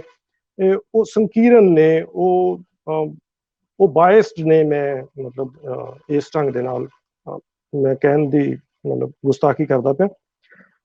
ਪਰ ਨੈਣ ਸੁਖ ਜਿਹੜਾ ਉਹ ਇਸ ਨਜ਼ਰੀਏ ਤੋਂ ਬਿਲਕੁਲ ਹਟ ਕੇ ਬਿਲਕੁਲ ਉਲਟ ਢੰਗ ਦੇ ਨਾਲ ਕਹਾਣੀ ਕ੍ਰੀਏਟ ਕਰਦਾ ਹੈ ਤੇ ਸਾਨੂੰ ਬਹੁਤ ਸਾਰੀਆਂ ਕਹਾਣੀਆਂ ਲਾਲਾ ਲਾਟੂ, ਖੜਿਆਲੀ, ਦੇਵਖਾਲੀ, ਜਿਉਣੀ ਜਿਉਣ, ਜੋ ਕਿ ਇਹਨਾਂ ਕਹਾਣੀਆਂ ਦੇ ਵਿੱਚੋਂ ਸਾਨੂੰ ਹਿੰਦੂ ਇਤਿਹਾਸ ਮਿਥਿਹਾਸ ਨਾਲ ਜੁੜੇ ਇੰਨੇ ਵਰਤਾਰੇ ਮਿਲਦੇ ਨੇ ਜਿੱਥੋਂ ਸਾਨੂੰ ਪਤਾ ਲੱਗਦਾ ਹੈ ਕਿ ਹਿੰਦੂ ਵੀ ਇੱਜ਼ਤਯੋਗ ਨੇ, ਹਿੰਦੂ ਉਹੋ ਹੀ ਇਨਸਾਨ ਨੇ, ਉਹੋ ਜਿਹੇ ਇਨਸਾਨ ਨੇ ਜਿਵੇਂ ਅਸੀਂ ਲੋਕ ਆ। ਤੇ ਉਹਨਾਂ ਪ੍ਰਤੀ ਸਾਨੂੰ ਆਪਣੀ ਅਪਰੋਚ ਜਿਹੜੀ ਆ ਉਹ ਬਦਲਣ ਦੀ ਜ਼ਰੂਰਤ ਹੈ। ਮੈਂ ਇਹਨਾਂ ਕਹਾਣੀਆਂ ਬਾਰੇ ਵੀ ਡਿਟੇਲ ਦੇ ਵਿੱਚ ਗੱਲ ਨਹੀਂ ਕਰ ਰਿਹਾ। ਹਾਂ, ਧਰਤੀ ਪੰਜ ਦਰਿਆਈ, ਆਈਪੁਰੇ ਦੀ ਵਾਹ ਤੇ ਹੁਣ ਜੋਗੀ ਸਪਤਰਾ। ਜਦੋਂ ਮੈਂ ਇਹਨਾਂ ਕਿਤਾਬਾਂ ਦੇ ਸਫ਼ਰ ਵਿੱਚੋਂ ਲੰਘ ਰਿਹਾ ਸਾਂ, ਇਹਨਾਂ ਨੂੰ ਲਿਪੀ ਅੰਤਰ ਕਰ ਰਿਹਾ ਸਾਂ, ਤਾਂ ਜੋ ਮੈਂ ਮਹਿਸੂਸ ਕੀਤਾ ਤੇ ਹਾਲਾਂਕਿ ਕੁਛ ਉਹ ਜੋ ਮੈਂ ਮਹਿਸੂਸ ਕੀਤਾ ਤੇ ਜੋ ਮੇਰੀ ਆਊਟਪੁੱਟ ਸੀ ਉਹਦਾ ਇੱਥੇ ਕੁਝ ਜਣਿਆਂ ਨੇ ਵਿਰੋਧ ਵੀ ਕੀਤਾ, ਕਿਉਂਕਿ ਅਸੀਂ ਜਿਹੜੇ ਸਪੈਲਿੰਗਸ ਤੇ ਜਿਹੜੇ ਸ਼ਬਦ ਨੇ ਜਿਹੜੇ ਨੈਣ ਸੁਖ ਯੂਜ਼ ਕਰਦਾ, ਅਸੀਂ ਉਹਨਾਂ ਨੂੰ ਐਜ਼ ਇਟ ਇਜ਼ ਰੱਖਣ ਦਾ ਫੈਸਲਾ ਲਿਆ ਸੀ। ਇਸ ਇੱਧਰਲੇ ਬੰਨੇ ਮੈਨੂੰ ਕੁਝ ਬਹੁਤ ਮਾਈਨਰ ਜਾਂ ਬਹੁਤ ਥੋੜ੍ਹੀਆਂ ਥਾਵਾਂ ਤੋਂ ਇਸ ਕਿਸਮ ਦਾ ਵਿਰੋਧ ਵੀ ਝੱਲਣਾ ਪਿਆ ਕਿ ਤੁਸੀਂ ਕੇਂਦਰੀ ਪੰਜਾਬੀ ਨੂੰ, ਤੁਸੀਂ ਟਕਸਾਲੀ ਪੰਜਾਬੀ ਨੂੰ ਵਿਗਾੜਦੇ ਪਏ ਹੋ। ਬੱਚਿਆਂ ਦੇ ਮਨਾਂ ਦੇ ਵਿੱਚ ਜਿਹੜੇ ਸ਼ਬਦ ਜੋੜ ਬਣੇ ਹੋਏ ਨੇ, ਉਹਨਾਂ ਸ਼ਬਦ ਜੋੜਾਂ ਨਾਲ ਖਿਲਵਾੜ ਕਰਦੇ ਪਏ ਹੋ। ਉਹ ਸ਼ਬਦ ਜੋੜ ਜਿਹੜੇ ਆ ਉਹ ਤਬਦੀਲ ਹੋ ਜਾਣਗੇ, ਫਿਰ ਨਵੇਂ ਮਸਲੇ ਜਿਹੜੇ ਆ ਉਹ ਖੜੇ ਹੋਣਗੇ ਕਿ ਸ਼ਬਦ ਜੋੜ ਕੀ ਹੋਣੇ ਚਾਹੀਦੇ ਆ। ਇਹੋ ਜਿਹੀਆਂ ਗੱਲਾਂ ਵੀ ਮੈਨੂੰ ਜਿਹੜੀਆਂ ਉਹ ਉਹਨਾਂ ਦਾ ਸਾਹਮਣਾ ਕਰਨਾ ਪਿਆ। ਪਰ ਮੈਂ ਮਤਲਬ ਉਹਨਾਂ ਚੀਜ਼ਾਂ ਨੂੰ ਕੋਈ ਵੇਟੇਜ ਨਹੀਂ ਦਿੰਦਾ, ਕਿਉਂਕਿ ਮੇਰਾ ਨਜ਼ਰੀਆ ਜਿਹੜਾ ਉਹ ਬਿਲਕੁਲ ਮੈਨੂੰ ਬੜੀ ਕਲੈਰਿਟੀ ਸੀ ਕਿ ਮੇਰੇ ਦਿਮਾਗ ਦੇ ਵਿੱਚ ਹੈ ਕਿ ਬਾਰਡਰ ਤੋਂ ਪਾਰ ਰਹਿੰਦੇ ਸਾਡੇ ਤੋਂ ਜ਼ਿਆਦਾ ਪੰਜਾਬੀ ਜਿਹੜੇ ਆਪਣੀ ਮਾਂ ਬੋਲੀ ਨੂੰ ਸਾਡੇ ਨਾਲੋਂ ਸ਼ਾਇਦ ਜ਼ਿਆਦਾ ਪਿਆਰ ਕਰਦੇ ਹੋਣ, ਉਹ ਲੋਕ ਜਿਹੜੇ ਆ ਬਹੁਤ ਠੇਠ ਪੰਜਾਬੀ ਬੋਲਦੇ ਆ। ਅਸੀਂ ਉਸ ਠੇਠ ਪੰਜਾਬੀ ਤੋਂ ਆਪਣੇ ਆਪ ਨੂੰ ਹੌਲੀ ਹੌਲੀ ਦੂਰ ਕਰ ਲਿਆ। ਹਾਲਾਂਕਿ ਸਾਨੂੰ ਕਿਸੇ ਨੇ ਰੋਕਿਆ ਨਹੀਂ ਹੈ, ਪਰ ਇੱਥੋਂ ਦਾ ਸਿਸਟਮ, ਇੱਥੋਂ ਦੀ ਟਕਸਾਲੀ ਬੋਲੀ, ਇੱਥੋਂ ਦੀ ਕੇਂਦਰੀ ਬੋਲੀ ਤੇ ਅਸੀਂ ਉੱਧਰ ਆਪਣੇ ਆਪ ਨੂੰ ਕੰਸਨਟਰੇਟ ਕੀਤਾ ਤੇ ਉਪ ਭਾਸ਼ਾਈ ਜਿਹਨੂੰ ਅਸੀਂ ਡਾਇਲੈਕਟ ਕਹਿੰਦੇ ਆ, ਇਹ ਉਪ ਭਾਸ਼ਾਈ ਵਖਰੇਵਿਆਂ ਨੂੰ ਕਾਇਮ ਰੱਖਣ ਨਾਲੋਂ ਅਸੀਂ ਖਤਮ ਕਰਨ ਵੱਲ ਜਿਹੜਾ ਉਹ ਸਾਡਾ ਜ਼ਿਆਦਾ ਧਿਆਨ ਰਿਹਾ। ਇਸ ਕਰਕੇ ਮੈਂ ਸੁਚੇਤ ਤੌਰ ਉੱਤੇ ਨੈਣ ਸੁਖ ਦੀਆਂ ਕਿਤਾਬਾਂ ਨੂੰ ਚੁਣਦਾ ਰਿਹਾ। ਇਹਦਾ ਬਹੁਤ ਵੱਡਾ ਕਾਰਨ ਇੱਕ ਇਹ ਵੀ ਹੈ ਕਿ ਉਹ ਕਿਤਾਬਾਂ ਜਿਹੜੀਆਂ ਨੇ ਉਹ ਉਪ ਭਾਸ਼ਾਈ ਡਾਇਲੈਕਟ ਦਾ ਇੱਕ ਖਜ਼ਾਨਾ ਹੈ ਜਿਹੜਾ ਸਾਡੇ ਕੋਲੋਂ ਖੁੱਸ ਗਿਆ, ਜਿਹੜਾ ਦੁਬਾਰਾ ਹੁਣ ਸਾਡੇ ਵਿੱਚ ਸ਼ਾਮਲ ਹੋਣਾ ਚਾਹੀਦਾ ਹੈ। ਔਰ ਉਹ ਇੱਕ ਨਹੀਂ ਆ, ਉਹ 13 ਸ਼ਬਦ ਨੇ। ਮਤਲਬ ਮੈਂ ਔਰ ਉਹ ਸ਼ਬਦ ਮਤਲਬ ਇੰਨੇ ਪਿਆਰੇ ਨੇ ਕਿ ਉਹਨਾਂ ਵਿੱਚੋਂ ਕੁਝ ਸ਼ਬਦ ਤਾਂ ਮੇਰੇ ਲਿਖਣ ਤੇ ਮੇਰੇ ਬੋਲਣ ਦੇ ਵਿੱਚ ਵੀ ਜਿਹੜੇ ਆ ਉਹ ਮਤਲਬ ਸ਼ਾਮਲ ਹੋ ਚੁੱਕੇ। ਮੈਂ ਵੀ ਉਹਨਾਂ ਨੂੰ ਅਪਣਾ ਲਿਆ ਹੈ। ਨੈਣ ਸੁਖ ਦੀਆਂ ਕਿਤਾਬਾਂ, ਵਿਸ਼ੇਸ਼ ਤੌਰ ਤੇ ਇਹ ਵਾਲੀ ਕਿਤਾਬ ਜਿਹੜੀ ਹੈ, ਉਹ ਇਸ ਐਂਗਲ ਤੋਂ ਵੀ ਬਹੁਤ ਇੰਪੋਰਟੈਂਟ ਹੈ ਕਿ ਉਹਦੇ ਵਿਚਲੀ ਸ਼ਬਦਾਵਲੀ ਜਿਹੜੀ ਹੈ ਉਹ ਪੰਜਾਬੀ ਭਾਸ਼ਾ, ਪੰਜਾਬੀ ਮਾਂ ਬੋਲੀ ਦੇ ਖਜ਼ਾਨੇ ਨੂੰ, ਜਿਹੜੀ ਸ਼ਬਦਾਂ ਦਾ ਖਜ਼ਾਨਾ ਹੈ, ਉਹਨੂੰ ਹੋਰ ਅਮੀਰੀ ਜਿਹੜੀ ਆ ਉਹ ਬਖਸ਼ਦੀ ਹੈ। ਤੁਸੀਂ ਮੈਨੂੰ ਲੱਗਦਾ ਉਹ ਸ਼ਬਦ ਬਿਲਕੁਲ ਇਹ ਚੋਂ ਵੇਖੇ ਹੋਣਗੇ। ਮੈਂ ਉਹਨਾਂ ਚੋਂ ਕੁਝ ਦੀ ਮਿਸਾਲ ਜਿਹੜੀ ਆ ਉਹ ਤੁਹਾਨੂੰ ਦੇਣਾ ਚਾਹਾਂਗਾ। ਪਰੋਖੀ ਸ਼ਬਦ ਇੰਨਾ ਪਿਆਰਾ ਹੈ, ਮਤਲਬ ਮੈਂ ਜਦੋਂ ਸਮਝ ਰਿਹਾ ਸਾਂ ਨੈਣ ਸੁਖ ਹੋਰਾਂ ਤੋਂ, ਬੇਲਾਨੀ, ਮਜਲੇ, ਉਤਲੇ, ਜੁਬੇ, ਕੁਚਰਾ, ਧਿਰ ਭੰਨੀ, ਠੀਕਿਉਂ, ਦੀਆ, ਹਾਂਗਰੇ, ਸੁਖਾ, ਵਖਰਿਪ, ਬਜਾਵਤ, ਜਦੋਂ ਮੈਂ ਵਖਰਿਪ ਤੇ ਬਜਾਵਤ ਬਾਰੇ ਨੈਣ ਸੁੱਖ ਹੋਰਾਂ ਤੋਂ ਮਤਲਬ ਸਮਝਣ ਦੀ ਕੋਸ਼ਿਸ਼ ਕਰ ਰਿਹਾ ਸਾਂ, ਤੇ ਮੈਨੂੰ ਲੱਗਾ ਕਿ ਅਸੀਂ ਦੇਖੋ ਇਹ ਗੁਣ ਜਿਹੜਾ ਉਹਨੂੰ ਕਿਵੇਂ ਮਤਲਬ ਛੱਡ ਦਿੱਤਾ ਹੈ, ਕਿ ਕਿਵੇਂ ਬਾਹਰ ਦੇ ਲੋਕ ਜਿਹੜੇ ਆ ਉਹ ਲੰਬੇ ਲੰਬੇ ਸੈਂਟੈਂਸਿਸ ਵੱਡੇ ਵੱਡੇ ਸ਼ਬਦਾਂ ਨੂੰ ਮਤਲਬ ਤੋੜ ਕੇ ਇੱਕ ਸ਼ਬਦ ਦੇ ਵਿੱਚ ਜਿਹੜਾ ਵਾ ਉਹ ਕਿਵੇਂ ਸਮੇਟਣ ਦੀ ਪ੍ਰਵਿਰਤੀ ਜਿਹੜੀ ਆ ਉਹ ਰੱਖਦੇ ਆ। ਜਦੋਂ ਮੈਂ ਬਜਾਵਤ ਸ਼ਬਦ ਬਾਰੇ ਗੱਲ ਕਰ ਰਿਹਾ ਸਾਂ ਤਾਂ ਨੈਣ ਸੁੱਖ ਹੋਰਾਂ ਦੱਸਿਆ ਕਿ ਬਾਜਵਿਆਂ ਦੇ ਇਲਾਕੇ ਨੂੰ ਬਜਾਵਤ ਕਿਹਾ ਜਾਂਦਾ, ਤੇ ਮਤਲਬ ਅਸੀਂ ਇਮੇਜਿਨ ਵੀ ਨਹੀਂ ਕਰ ਸਕਦੇ ਕਿ ਉੱਥੇ ਮਤਲਬ ਇਸ ਕਿਸਮ ਦਾ ਸ਼ਬਦ ਬਾਜਵਿਆਂ ਦੇ ਇੱਕ ਇਲਾਕੇ ਦੇ ਨਾਂ ਦੇ ਤੌਰ ਦੇ ਉੱਤੇ ਜਿਹੜਾ ਵਾ ਉਹ ਯੂਜ਼ ਕੀਤਾ ਜਾ ਰਿਹਾ। ਮੈਨੂੰ ਲੱਗਦਾ ਹੈ ਕਿ ਸਾਨੂੰ ਨੈਣ ਸੁੱਖ ਦੀਆਂ ਕਿਤਾਬਾਂ ਵਿਚਲੇ ਇਹਨਾਂ ਸ਼ਬਦਾਂ, ਉਹਨਾਂ ਥਾਵਾਂ ਦੇ ਉਹਨਾਂ ਨਾਵਾਂ, ਉਹਨਾਂ ਸਾਰੀਆਂ ਚੀਜ਼ਾਂ ਨੂੰ ਸੰਭਾਲਣਾ ਚਾਹੀਦਾ ਹੈ, ਉਹਨਾਂ ਨੂੰ ਸਟੱਡੀ ਕਰਨਾ ਚਾਹੀਦਾ ਹੈ, ਉਹਨਾਂ ਦੀ ਹਿਸਟਰੀ ਜਿਹੜੀ ਆ ਉਹ ਲੱਭਣੀ, ਸੰਭਾਲਣੀ ਤੇ ਅਗਲੀਆਂ ਪੀੜ੍ਹੀਆਂ ਤੱਕ ਜਿਹੜੀ ਆ ਉਹ ਪਹੁੰਚਾਉਣੀ ਚਾਹੀਦੀ ਹੈ।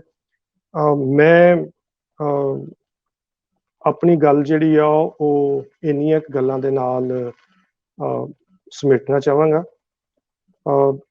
ਨੈਣ ਸੁੱਖ ਹੋਰਾਂ ਨੂੰ ਮੈਂ ਦੁਬਾਰਾ ਮੁਬਾਰਕਬਾਦ ਦਿੰਦਾ ਕਿ ਉਹਨਾਂ ਨੇ ਜੋਗੀ ਸਪਤਰਾ ਇਹ ਕਿਤਾਬ ਜਿਹੜੀ ਆ ਉਹ ਪੰਜਾਬੀ ਪਾਠਕਾਂ ਨੂੰ ਦੇ ਕੇ ਪੰਜਾਬੀ ਮਾਂ ਬੋਲੀ ਦੀ ਜਿਹੜੀ ਸੇਵਾ ਕੀਤੀ ਹੈ, ਉਹਨੂੰ ਸ਼ਬਦਾਂ 'ਚ ਬਿਆਨ ਨਹੀਂ ਕੀਤਾ ਜਾ ਸਕਦਾ।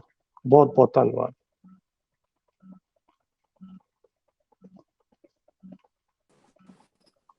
बहुत बहुत शुक्रिया मिश्रा जी। बड़ी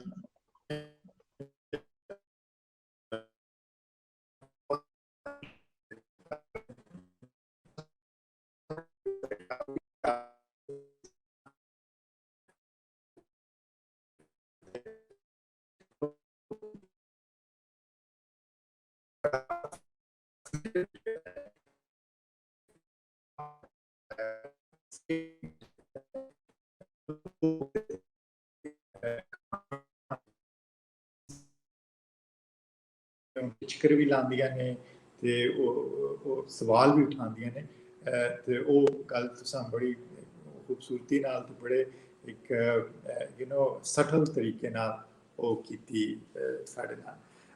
ਹੁਣ ਮੈਂ ਆਪਣੇ ਇਸ ਪ੍ਰੋਗਰਾਮ ਦੇ ਆਖਰੀ ਮਿੱਤਰ ਖਾਲਿਦ ਸਾਹਿਬ ਨੂੰ ਕਹਾਂਗਾ ਕਿ ਉਹ ਆਪਣੇ ਖਿਆਲ ਸਾਡੇ ਨਾਲ ਸਾਂਝੇ ਕਰਨ।